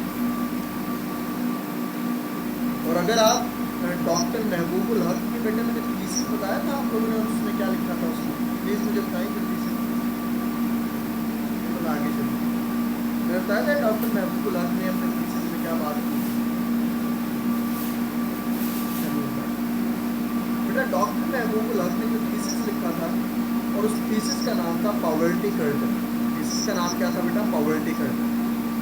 उन्होंने इस थीसिस में कहा था कि एक कंट्री की जो प्रॉस्पेरिटी का असल मेजर होता है वो जीडीपी नहीं होता, वो जीडीपी नहीं होता, बल्कि वो क्या होता है? HDI। And HDI stands for human development index. HDI stands for human development index. और अकॉर्डिंग टू डॉक्टर महबूबुल हक, ह्यूमन डेवलपमेंट इंडेक्स दो चीज़ों पर डिपेंड करता है, हेल्थ एंड एजुकेशन। तो ऑब्वियसली ना तो आप हेल्थ पे पैसे इन्वेस्ट करेंगे ना एजुकेशन पे पैसे इन्वेस्ट करेंगे, तो अल्टीमेटली आप HDI में किधर शिफ्ट होना शुरू होंगे? डाउनवर्ड शिफ्ट होना शुरू हो जाएंगे। तो मैंने आपको एक बेसिक थीम प्रोवाइड की, तरीका समझाया कि ऐसे ऐसे ऐसे ऐसे ऐसे करके आपने नेगेटिव इम्पैक्ट्स निकाले population growth in urban cities. ठीक हो गया? अब इसको निकालने के बाद फिर अब आपने आना है मेजर पॉइंट की तरफ, and that is suggestion. Suggestions की तरफ सजेशंस आप इस केस में क्या करें? ठीक है जी निसार? वालेकुम सर। सर वो इन्वर्टेड जो टी डायग्राम था सर, उसकी समझ नहीं आई, वो कहाँ से हम वो कर लेंगे सर? पढ़ेंगे इंटरनेट से निकाल दें निसार। तो यहाँ पे लिख, इंटरनेट पे जाके लिख एज स्ट्रक्चर डायग्राम। उसमें तुझे 3 डायग्राम्स मिल रहे हैं। एक में कहेगा पॉपुलेशन बढ़ रही है, एक में कहेगा पॉपुलेशन कम हो रही है, एक में कहेगा पॉपुलेशन स्टेबल। ठीक है, वो 3 डायग्राम है, टोटल 3 डायग्राम है, इससे ज़्यादा। ठीक है, एक तो देख ले, नहीं समझ आए फिर मुझे नेक्स्ट क्लास में रिमाइंड करा। ठीक है सर। अच्छा, अब आएंगे सजेशन के ऊपर। निसार असल कहानी ये है, इस पॉइंट को समझ, सजेशंस क्या है। सजेशंस में सबसे पहले आपने क्या करना है? पॉपुलेशन को कंट्रोल करवाने की कोशिश।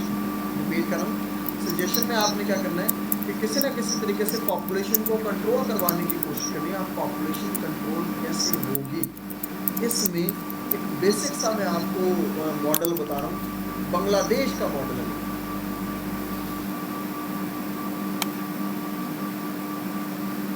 बांग्लादेश का मॉडल है, और मॉडल का नाम है कॉन्स्टेंट एडवोकेसी कैंपेन। बांग्लादेश का मॉडल है और मॉडल का नाम है बेटा कॉन्स्टेंट एडवोकेसी कैंपेन। बांग्लादेश का मॉडल है बेटा, और मॉडल का नाम है कांस्टेंट एडवोकेसी कैंपेन। कि आप कॉन्स्टेंटली चीज़ों को बताते जाते हैं, दोबारा रिपीट करते जाते हैं। एक टाइम आता है कि लोगों के जहन में वो चीज़ इम्बेड होती है। बात समझ आ रही है? मैंने पता नहीं शायद आप लोगों को एग्जाम्पल दी है कि नहीं दी, ऑल्दो ये आउट ऑफ कॉन्टेक्स्ट बात है, मगर एक चीज़ समझने की कोशिश कीजिएगा, हम पाकिस्तानी अवाम किस तरह इन चीज़ों को सीरियसली लेते हैं। आप अगर अक्सर कभी बाहर क्या कहते हैं निकले और आप लोग देखेंगे कि दीवारों पे लिखा होता है कि देखें कि वो फलां का बच्चा पेशाब करता है, ठीक है। अक्सर आपने देखा होगा दीवारों पे लिखा होता है फलां का बच्चा पेशाब करता है, ठीक है, दीवारों पे लिखा होता है। बांग्लादेश के एक प्राइम मिनिस्टर थे, उन्होंने क्या किया, दीवार पे जो सेम चीज़ थी उसको अरबिक में लिखा। अब ज़िशान अनीसा उसने अलीना बेटा उसने अरबिक में लिखवा दिया। अरबिक में लिखवाने के बाद हमारे जहन में तो यही आता है कि अगर अरबी में वो हमें गाली भी दे रहे हैं तो हमें करता है सुभान अल्लाह सुभान। अल्टीमेटली क्या हुआ कि लोगों ने वो वहाँ पे क़ज़ाए हाजत करना छोड़ दिया। बात समझा रही? ये देखो, ये माइंड से खेलना होता है। तो कॉन्स्टेंट एडवोकेसी कैंपेन में भी आप माइंड के साथ खेलने की कोशिश करें। आप आज इंटरनेट पे सर्च करिएगा, बांग्लादेश में ऐसा हुआ था, और बड़ा ही एक अच्छा फ्रूटफुल मॉडल कंसिडर किया गया था। एग्जैक्टली लैंग्वेज भी है प्लस माइंड गेम भी है ना, आप माइंड के साथ खेल रहे हैं लोग। तो this is a constant advocacy campaign model. मगर पॉइंट आपके पास बड़ा सीधा सा, और वो ये पॉइंट ये है कि हम पॉपुलेशन को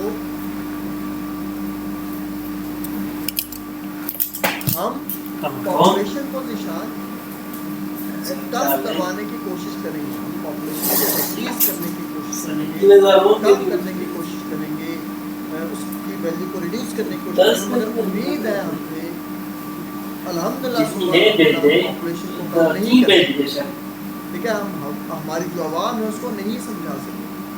तो जब हम नहीं समझा सकेंगे तो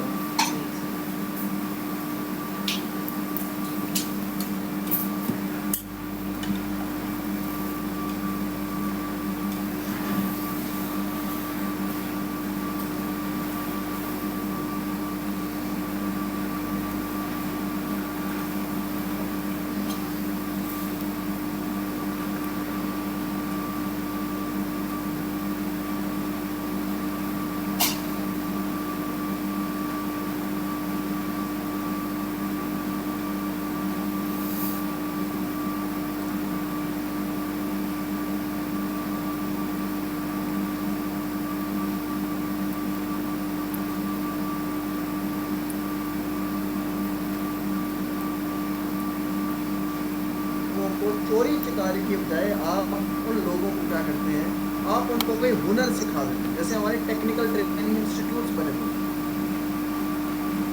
इनमें जाके किसी को शॉर्ट हैंड सिखा दी जाती है, किसी को कंप्यूटर के कुछ कोर्सेज सिखा दिए जाते हैं। इतना सिखा दिया जाता है कि वो अपने पाँवों पे खुद खड़े हो जाए।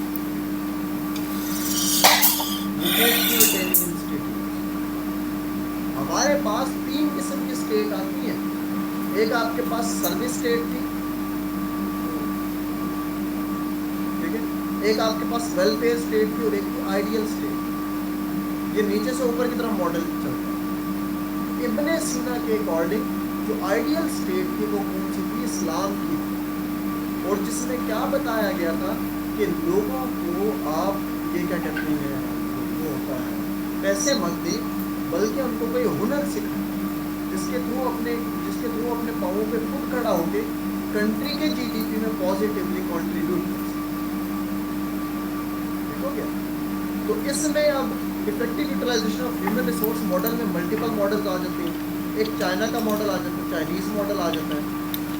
दूसरे नंबर पे सिंगापुर का मॉडल आ जाता है। तीसरे नंबर पे आपके पास बांग्लादेश इसका ब्राज़ील का मॉडल आ जाता है। ब्राज़ील के जो भी करंट प्रेसिडेंट है लूला डी सिल्वा, ठीक है, ये 1 जनवरी 2023 को दोबारा इलेक्ट हुए थे, ठीक है। अब इस प्रेसिडेंट ने ये पॉलिसी, इस प्राइम मिनिस्टर ने ये पॉलिसी लेकर आया था, और ये बड़ी पुरानी पॉलिसी है इनकी। इन्होंने पता क्या किया था, इन्होंने कहा था, इन्होंने ना बच्चों का ना एक स्कॉलरशिप लगा दिया था। उस स्कॉलरशिप में क्या था कि हर बच्चे को $70 अ मंथ मिलता है। ये बहुत पुरानी पॉलिसी है, 2000 के करीब की ये पॉलिसी। $70 अ मंथ ये देते हैं। देखोगे कब तक वो पैसे देते हैं? जब तक नंबर वन वो एजुकेशन हासिल करने जा रहे हैं, नंबर 2 वो वैक्सीनेटेड है, नंबर 3 वो अपने आप को किसी इलीगल एक्टिविटी में इन्वॉल्व है। इन 3 पॉइंट्स की बेसिस के ऊपर हर बच्चे का $70 का वजीफा लगा। बात समझ आ रही? तो उसकी वजह से क्या हुआ था, इवेंचुअली क्या हुआ था बेटा, उनका फिर बहुत ज़्यादा ह्यूमन रिसोर्स कैपिटल, ठीक है, जो आपका ह्यूमन रिसोर्स होता है वो काफ़ी इंक्रीज करता है। तो पाकिस्तान के लिहाज से देखें, हमारा भी ह्यूमन रिसोर्स बेटा कोई इतना बुरा नहीं है, मगर पाकिस्तान के केस में स्पेसिफिकली बेटा ब्रेन ड्रेन हो रहा है, जो गलत हो, जिसकी वजह से सॉरी जो गलत हो रहा है, ठीक हो रही है मुझे नहीं पता। बहरहाल जो पॉइंट है वो ये है कि हमारा जो इकॉनमी है या मुल्क है उसकी वजह से इशू हो रहा है। ये एक बेटा आउटलाइन है, इसकी पिक्चर ले लें, इसको स्क्रीनशॉट ले लें इसका, फिर मैं पूरा इसको डिस्प्ले करा देता हूँ। ये मेरी एक आउटलाइन मैं इसको से डिस्प्ले करवा रहा हूँ।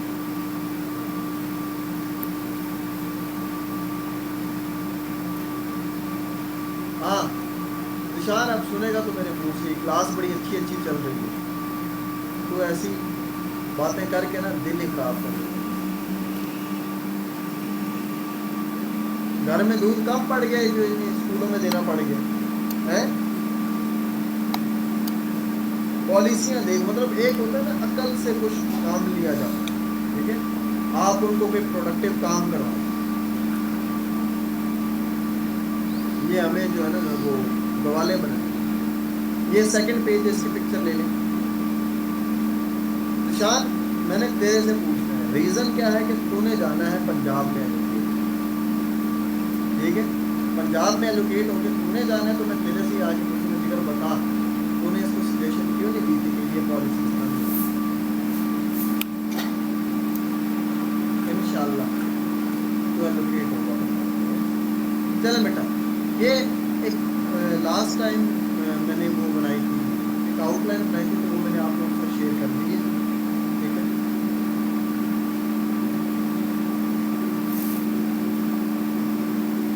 फाइन बेटा, ढेर सारे काम शुरू हुए, छोड़ो अब क्या क्या डिस्कस क्या ऐसी ऐसी स्टार्ट की।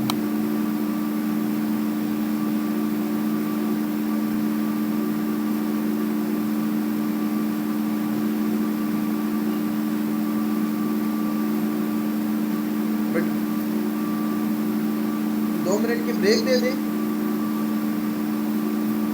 चलो 2 मिनट की ब्रेक कर, नहीं आज के लिए काफ़ी नहीं है, 3 मेरी जान आधा घंटा हो जाता है, क्यों मुझे मरवाओ।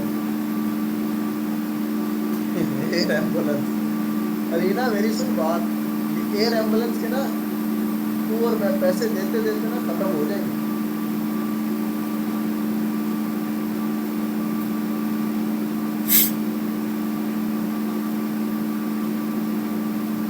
ये मरियम बाकी अभी टिकटॉक जो है ना कंपटीशन हो रहा है, मेरा दिल है कि हम भी अब जो है ना सारे के सारे क्लास के कितने मेंबर्स हैं, ये 88 है ना, 88 आप लोग होंगे, मैं 89 होंगे, तो अप्रॉक्सीमेटली हम 90-95 तक पहुंच जाएंगे। तो हम सब भी जो है ना इसी काम पे पढ़ते हैं, पढ़ाई छोड़, डांस के लिए पैसे दिए, डांस के लिए जो पैसे दिए तो वो तो हमने फिर कर दिए ना, बिरयानियाँ खा ली। चलो बेटा 2 मिनट की ब्रेक कर लें, फिर हम स्टार्ट करते हैं। 2 मिनट की ब्रेक।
चलें बेटा स्टार्ट करते हैं।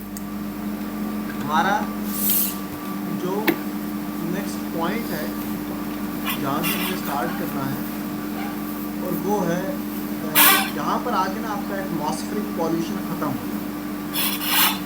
एटमॉस्फेयर का जो टॉपिक था वो यहाँ पे आके आपका एंड हो जाए, ठीक है।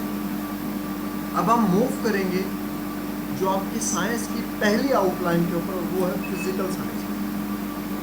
फिजिकल साइंस में, फिजिकल साइंसेज में जो हम आउटलाइन आज शुरू करने लगे हैं बेटा, उस आउटलाइन का नाम है natural hazards and disaster, the most important outline. जिस तरह आपके एटमॉस्फेरिक पॉल्यूशन एक लेंथी आउटलाइन थी, उसी तरह नेचुरल हैज़र्ड्स एंड डिजास्टर भी एक लेंथी आउटलाइन कंसिडर की जाती है, ठीक है।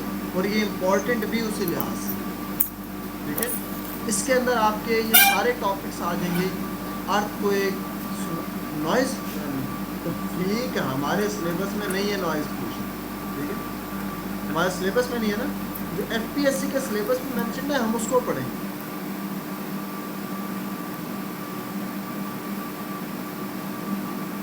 4 अप्रैल 2023 को आपके ऑस्ट्रेलिया में टिकटॉक बंद हुई थी, ठीक है। इसी तरह आपकी एक और कंट्री में ही बंद हुई थी, ठीक है। उसकी भी डेट इसके, एक ऑस्ट्रेलिया में बंद हुई थी और एक इटली में बंद हुई थी, ठीक है। तो ये है काफ़ी, हर जगह की काफ़ी चीज़ें एक्टिव हुई हैं, ठीक है। टॉपिक है बेटा नेचुरल हैज़र्ड्स एंड डिजास्टर, और इसमें हमारे पास अर्थक्वेक है, सुनामी है, एवेलॉन्च है, फ्लड्स है, वाइल्ड फायर है, अर्बन फायर है, आपके ट्रैवलिंग साइक्लोन्स हैं, आपका डिज़ास्टर रिस्क मैनेजमेंट है। ये सारे का सारा आपका नेचुरल हैज़र्ड एंड डिजास्टर।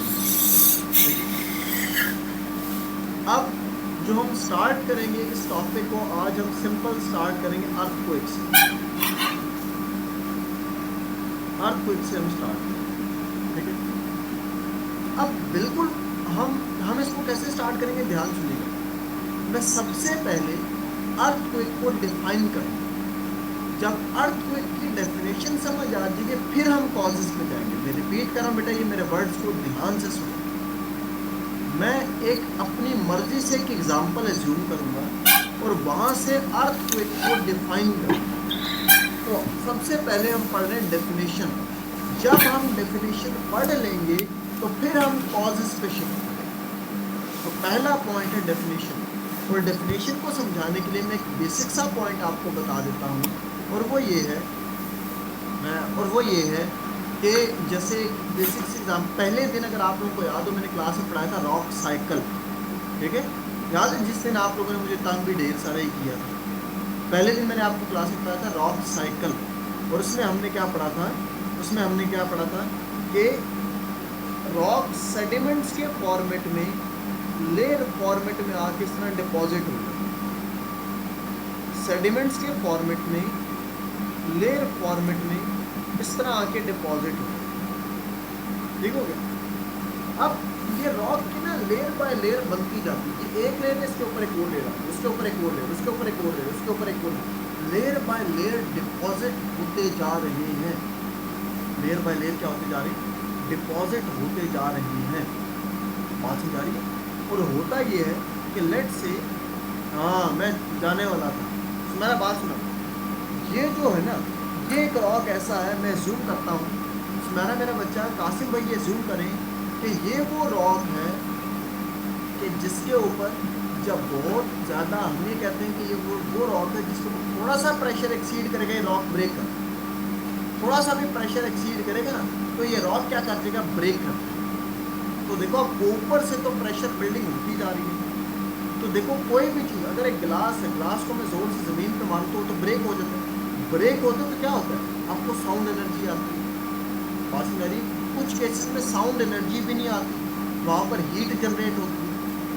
अगर बेसिक सेंस में बात करूँ तो कोई भी चीज़ ब्रेक होती है या कुछ भी ऐसा फिनोमेना होता है तो एनर्जी जनरेट होती है। सिंपल सी बात मैं रिपीट कर रहा हूँ, कोई भी चीज़ ब्रेक होती है, कोई भी ऐसा फिनोमेना होता है, तो मैं ये नहीं कहता साउंड एनर्जी है, मैं कहूँगा सिर्फ और सिर्फ एक वर्ड याद करें तो मैं एनर्जी जनरेट। क्यों? क्योंकि एनर्जी डिफरेंट फॉर्मेट में होती है। हीट एनर्जी भी होती है, आपकी साउंड एनर्जी भी होती है, आपकी पोटेंशियल भी होती है, आपकी काइनेटिक ढेर सारी होती है, उनको तो समझ लगे तो हमारा टाइम भी निकल जाएगा। तो हम सिंपल ये कहते हैं कि जब भी कोई चीज़ ब्रेक करेगी तो वहाँ से एनर्जी रिलीज होगी, सिंपल, ठीक है। तो अब होता ये है कि इसके ऊपर प्रेशर एक्सीड करता जाता तो एकदम ये रॉक लेट से जब इसके ऊपर प्रेशर करेगा एक्सीड, जब इसके ऊपर प्रेशर क्या कर देगा, एक्सीड करेगा, जब प्रेशर एक्सीड करेगा तो ये रॉक क्या करेगा, ये रॉक करेगा ब्रेक। ब्रेक जब भी चीज़ होती है, मैंने क्या बताया था, ब्रेक जब भी चीज़ होती है तो रॉक जब भी ब्रेक करेगा तो वो रिलीज करेगा एनर्जी। ये रिलीज क्या करेगा, एनर्जी। जब भी प्रेशर एक्सीड करेगा तो रॉक ब्रेक करेगा, जब रॉक ब्रेक करेगा तो वो क्या रिलीज करेगा, एनर्जी को रिलीज करेगा, ठीक है। अब यहाँ से एनर्जी रिलीज होगी, एनर्जी हर डायरेक्शन में ट्रेवल करेगी, एनर्जी हर डायरेक्शन में ट्रेवल करेगी। ये बिल्कुल इसी तरह है कि ये हमारी अर्थ है, अर्थ के अंदर लेट से इस पॉइंट के ऊपर ये रॉक ब्रेक है तो एनर्जी इस तरफ भी ट्रेवल करेगी, एनर्जी इस तरफ भी ट्रेवल करेगी, एनर्जी इस तरफ भी ट्रेवल करेगी, एनर्जी इस तरफ भी ट्रेवल करेगी। आप ध्यान से अगर देखें, एनर्जी किसी तरफ मर्जी ट्रेवल कर ले तो बाहर क्या है, अर्थ क्रस्ट, तो बाहर क्या है, अर्थ क्रस्ट ही है। जब प्रेशर एक्सीड करेगा तो रॉक ब्रेक करेगा, ब्रेक करने के बाद वो रिलीज करेगा एनर्जी। वो एनर्जी किस तरफ ट्रेवल करेगी, towards earth crust, towards earth crust. देखो हर किसी भी डायरेक्शन से देखो, अब कहीं किसी भी पॉइंट पे रख के रॉक को ब्रेक कर लो तो उस एनर्जी ने अल्टीमेटली अर्थ क्रस्ट की तरफ ही ट्रेवल करना है। तो यहाँ पर देख रहे ये अर्थ क्रस्ट की तरफ ही हर डायरेक्शन में ट्रेवल करेगी, तो ट्रेवल करेगी किस तरफ, टुवर्ड्स अर्थ क्रस्ट। वो अर्थ क्रस्ट की तरफ ट्रेवल करेगी और अर्थ क्रस्ट में जाके एनर्जी को, अर्थ क्रस्ट में जाके वाइब्रेशंस प्रोड्यूस करेगी। अर्थ क्रस्ट में जाके क्या प्रोड्यूस करेगी, वाइब्रेशन। उन वाइब्रेशन को आप क्या पढ़ेंगे, आपको अब मैं सिंपली डिफाइन करूँ। जैसे रिमोट सेंसिंग की डेफिनेशन में 3 चीज़ें थी, कोई भी एरिया जो हमसे बहुत ज़्यादा दूर है उसके बारे में डेटा कलेक्ट करना विदाउट फिजिकल कॉन्टैक्ट। इसी तरह अर्थक्वेक की डेफिनेशन में 2 से 3 चीज़ें हैं जिनको लिखना था। नंबर 1, पहला basic point sudden release of energy. पहला basic point sudden release of energy. और ये जो सडन रिलीज ऑफ एनर्जी होता है, ये जो एनर्जी रिलीज होगी ये हमेशा याद रखिएगा इन द फॉर्म होती है, इनको हम पढ़ते हैं सिस्मिक वेव्स।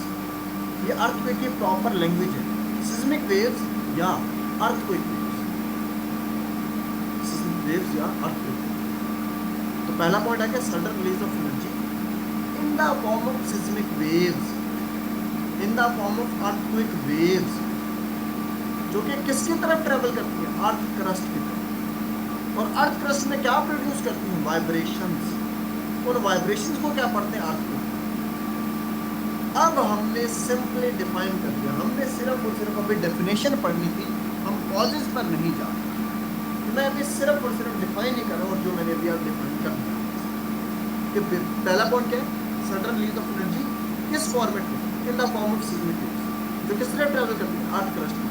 अर्थ क्रस्ट में क्या प्रोड्यूस करती है, वाइब्रेशन। उन वाइब्रेशन को क्या पढ़ते हैं, अर्थक्वेक। अब ये वो वर्ड्स हो गए, जब तक आप इनको अर्थक्वेक की डेफिनेशन में यूज़ करेंगे आपकी डेफिनेशन कंसिडर की जाएगी। इनसे 2-3 वर्ड भी, 1-2 वर्ड भी आपने आगे पीछे किया, आपको रगड़ा फेंक देगा। मैं इसीलिए प्रॉपर वर्डिंग के साथ बता रहा हूँ कि यार ये वो वर्ड्स हैं जो आना ज़रूरी है, तो आप इनको जिस मर्जी पैटर्न पे आप मुझे बताएं। डेफिनेशन क्लियर है सबको, ताकि अब हम कॉजेज को डिस्कस करें कि what are the causes of earth.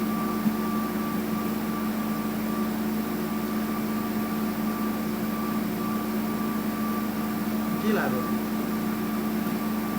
Sir, जो न्यूज़ वगैरह में बताया जाता है कि इतनी गहराई में मतलब अर्थक्वेक वगैरह, वो ये चीज़ होती है कि कितनी गहराई में ये मतलब ब्रेक डाउन। वो दरअसल बेटा जो अभी तो पूछ रही है ना लाइबा, बेटा वो है आपके types of earthquake on the basis of focus point, वो एक अलग चीज़, हम उसको देखेंगे।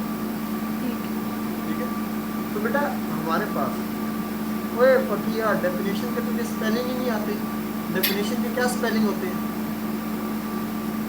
बेटा मैंने ये बताया कि जब एक रॉक के ऊपर एक हद से ज़्यादा प्रेशर एक्सीड करेगा तो वो रॉक कर देगा ब्रेक।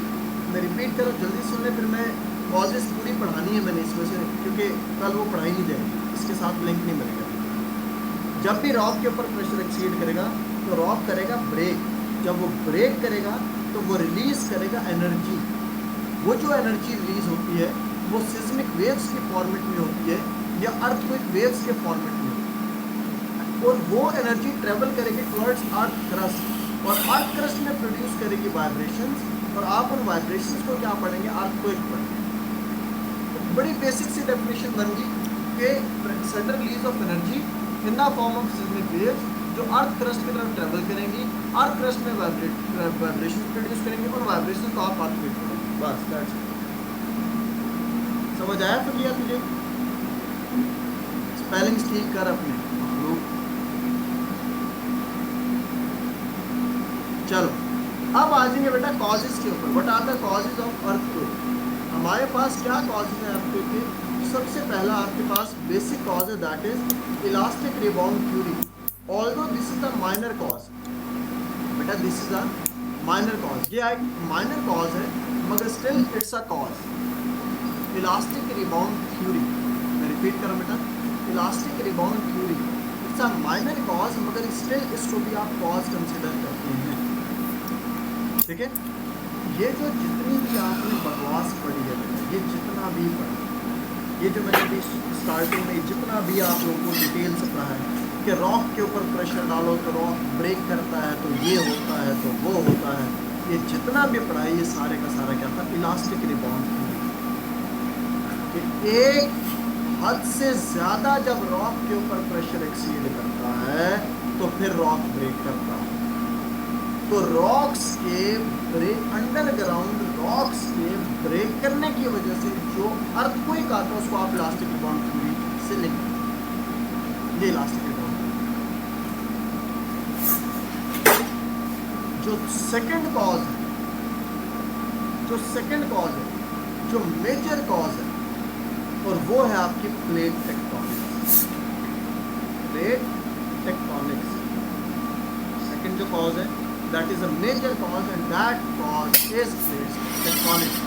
प्लेट टेक्टोनिक्स को मैंने पहली क्लास में आपको काफ़ी डिटेल से पढ़ाया था कि प्लेट टेक्टोनिक्स, थोड़ी सी डिटेल से पढ़ाया था, आज हम इसको काफ़ी डिटेल से पढ़ेंगे कि प्लेट टेक्टोनिक्स आपके पास है। अगर आप लोगों को याद हो, मैंने ये बताया था, इसको एक बार रिवाइज कर लेते हैं कि हमारे पूरी की पूरी साइंटिस्ट ये प्रेडिक्ट करते हैं कि मिलियंस ऑफ ईयर्स अगो हमारी अर्थ जो है पूरी की पूरी वो दो पार्ट में डिवाइडेड थी। एक को पढ़ते थे आप पैंजिया और एक को पढ़ते थे पेंथलासा। पैंजिया मीन्स ऑल अर्थ, वेराज पेंथलासा आपके पास क्या था, सुपर वाटर कॉन्टिनेंट। ठीक है, with the passage of time आपके पैंजिया ने मूव करना शुरू कर दिया। पैंजिया ने क्यों मूव करना शुरू किया? बैक एंड पे एक बेसिक सी रीजन थी, और वो क्या थी, convectional current theory. Back and पे क्या रीजन थी, कन्वेक्शनल करंट थ्योरी, कि मैग्मा में स्टेनोस्फीयर में मैग्मा है और मैग्मा में कन्वेक्शनल करंट है, और उन कन्वेक्शनल करंट की वजह से जो ऊपर प्लेट्स फोल्डेड है वो मूव करना शुरू, और उन प्लेट्स के मूव करने की वजह से तीन किस्म की मूवमेंट बनी। एक बनी बेटा कन्वर्जेंट प्लेट बाउंड्रीज, एक बनी डाइवर्जेंट प्लेट बाउंड्रीज, और लास्ट में बनी ट्रांसफॉर्म बाउंड्रीज। ये तीन किस्म के आपको मोशन मूवमेंट्स बताए। अब इन्हीं से ही हमने ये देखना है कि अर्थक्वेक कैसे जनरेट होता है। तो अब सबसे पहली किस्म की मूवमेंट है, that is convergent plate boundaries.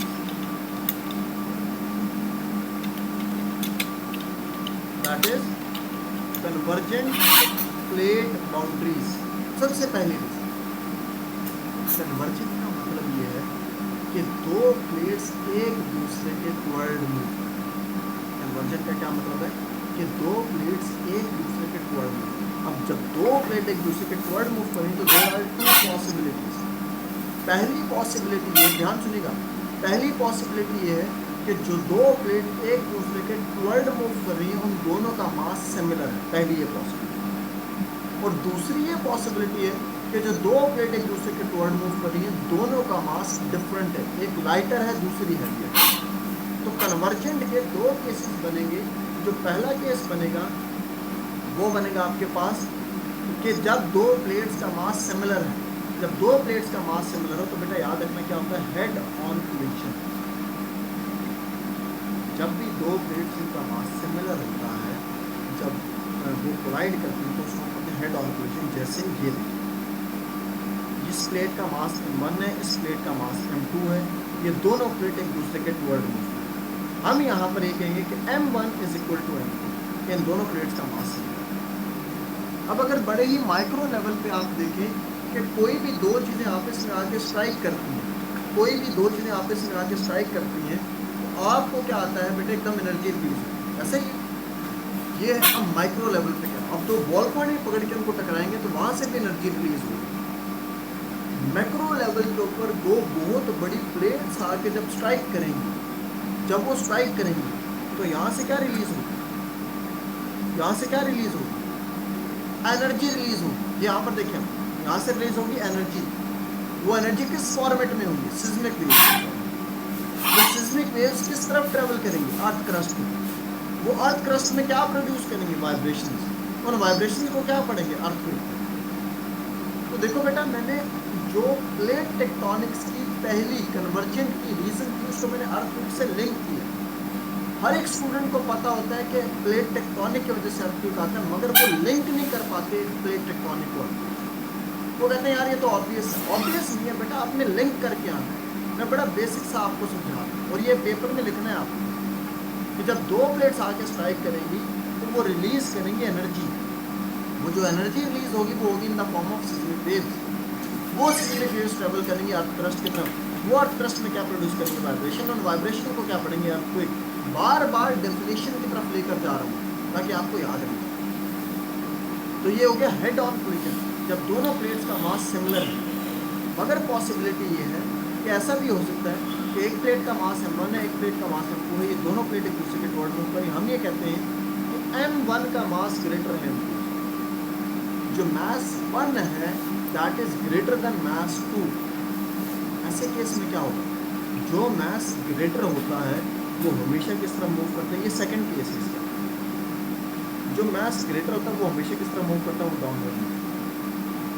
बात समझ आ रही है। जो चीज़ लाइटर होती है, जो चीज़ हल्की होती है वो हमेशा राइज करती है।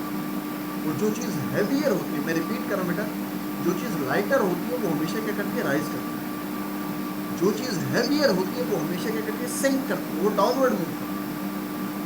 तो अब यहाँ से आप सोचें, उस डायग्राम को इमेजिन करें जो मैंने शुरू में आपको कहा थी कि प्लेट टेक्टोनिक में जो लिथोस्फीयर जब नीचे मूव करती है तो नीचे है स्फेनोस्फीयर। स्फेनोस्फीयर में क्या है, मैग्मा है। अब ये प्लेट टेक्टोनिक नीचे मैग्मा के पास जाके क्या होगी बेटा, मेल्ट। ये रिपीट करो बेटा, ये जो लिथोस्फीयर है ये नीचे मैग्मा के पास जाके क्या होगा, मेल्ट। मेल्ट होने के बाद बेटा मैं रिपीट कर रहा हूँ, लिथोस्फीयर मैग्मा के पास जाके मेल्ट करेगी। जब मैग्मा के पास मेल्ट करेगी तो मैग्मा की एनर्जी क्या करेगी, राइज करेगी। मैग्मा की एनर्जी क्या करेगी, राइज करेगी। अब मैग्मा की जब एनर्जी राइज कर गई है तो मैग्मा ने क्या होना, इरप्ट तो होना ही होना मैग्मा ने, क्योंकि देखो एनर्जी तो राइज करेगी तो मैग्मा ने कभी ना कभी तो इरप्ट होना ही होना। तो मैग्मा जब इरप्ट करेगा तो उसको हम पढ़ेंगे वॉल्केनिक इरप्शन। क्या पढ़ेंगे उसको, वॉल्केनिक इरप्शन। और जब भी वॉल्केनिक इरप्शन होती है, जब भी वॉल्केनिक इरप्शन होती है तो क्या होता है, रिलीज ऑफ एनर्जी। वो जो रिलीज ऑफ एनर्जी होगी किस फॉर्मेट में होगी, आपने अक्सर देखा होगा जब भी वॉल्केनो इरप्ट करके बाहर आ रहा होता है तो होता क्या है, दरअसल ये ज़मीन में वाइब्रेशंस आना शुरू होगा। तो जब वॉल्केनो इरप्ट करके बाहर आएगा तो क्या होगा, रिलीज ऑफ एनर्जी होगी। जो रिलीज ऑफ एनर्जी होगी वो होगी in the form of seismic waves, जो किस तरफ ट्रेवल करेंगे, towards earth crust. Earth crust में क्या प्रोड्यूस करेंगे, वाइब्रेशन। तो उनको आप क्या बोलेंगे, अर्थक्वेक। तो देखिए मैं हर पॉज को कोशिश कर रहा हूँ किससे लिंक किया जाए, अर्थक्वेक की डेफिनेशन से। साइंस की स्पेसिफिक लैंग्वेज में साइंस की स्पेसिफिक लैंग्वेज में हेड ऑन कोलिजन इसको आप पढ़ते हैं कॉन्टिनेंटल कोलिजन। तो बुक्स में आपको ये वर्ड लिखे हुए हैं, कॉन्टिनेंटल कोलिजन, कॉन्टिनेंटल कोलिजन, ठीक है। नंबर 2, ये जो सेकंड है, ये जो आपको नजर आ रहा है, इसमें एक प्लेट नीचे मूव करेगी, इसको हम पढ़ेंगे सबडक्शन जोन।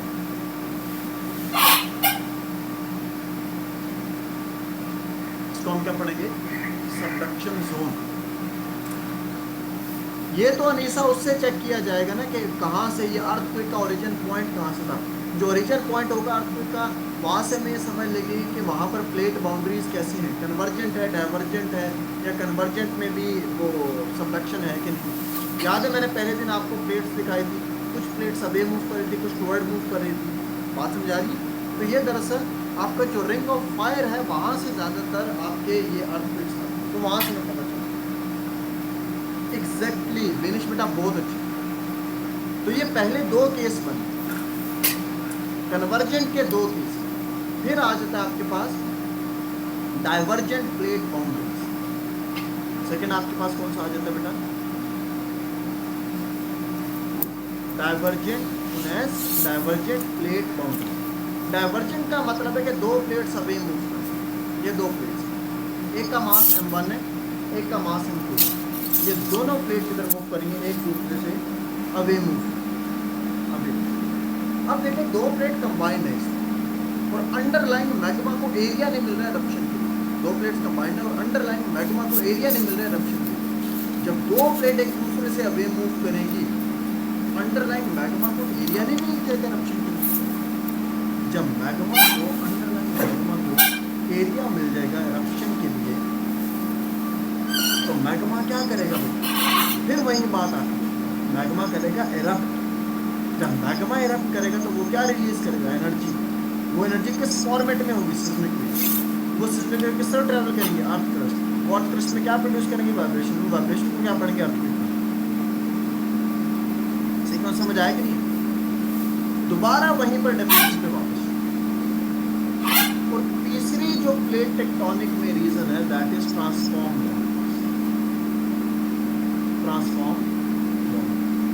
ट्रांसफॉर्म बाउंड्रीज में हमारे पास क्या होता है कि देखिए, आपने अक्सर देखा होगा सर्दियों में हम हाथों को रब कर रहे होते हैं। क्यों कर रहे होते हैं? जब हम हाथों को रब करते हैं तो हमारी एनर्जी प्रोड्यूस होती है। हाथों के दरमियान क्या प्रोड्यूस होती है? एनर्जी प्रोड्यूस होती है।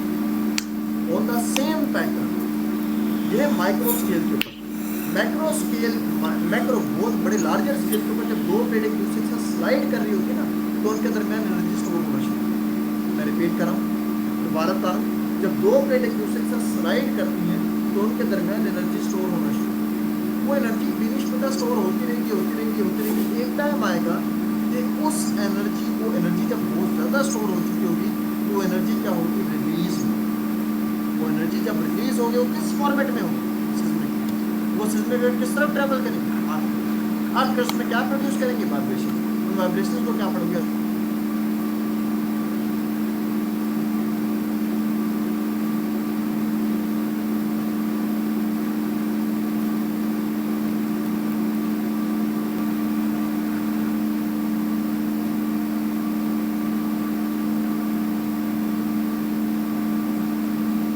वैसे भी कर देंगे वॉल्केनिक इरप्शन को सेपरेटली कॉज बना के लिख देंगे, फिर भी ठीक है। अगर कॉज बना के नहीं लिखेंगे फिर भी ठीक है, मगर मैं रिकमेंड करूंगा कि आप वॉल्केनिक इरप्शन को सेपरेटली कॉज बनाकर लिखें। लाजमा। ट्रांसफॉर्म बाउंड्रीज में बेटा क्या होता है कि जब 2 प्लेट एक दूसरे के साथ स्लाइड करती हैं, रिपीट करूँ, जब 2 प्लेट एक दूसरे के साथ स्लाइड कर रही होती हैं तो उनके दरमियान एनर्जी स्टोर होना शुरू हो जाती है। वो एनर्जी स्टोर होती रहती है। अब हुआ बेटा, एक टाइम आएगा कि वो एनर्जी उन 2 प्लेट्स के दरमियान रिटेन नहीं रह सकेगी। जब एनर्जी रिटेन नहीं रह सकेगी तो वो एनर्जी क्या होगी? फिर रिलीज होगी। जब वो एनर्जी रिलीज होगी तो वो किस फॉर्मेट में होगी? In the form of seismic wave. वो सिस्मिक वेव किस तरह ट्रैवल करेंगे? Earth crust. अर्थ क्रस्ट में क्या प्रोड्यूस करेंगे? वाइब्रेशन, जिनको आप क्या पढ़ोगे? अर्थक्वेक। तो तुम्हारा बेटा एक पॉइंट याद रखना, वो ये है कि आपने अर्थक्वेक के अंदर ये पॉइंट समझना है कि एनर्जी कहाँ से रिलीज हो सकती है। कौन सा ऐसा पॉइंट है जहाँ से रिलीज ऑफ एनर्जी हो? एनर्जी रिलीज हो जाएगी, बाकी आगे साइकिल खुद ही चलना शुरू। क्या बात समझ आई है आप लोगों को?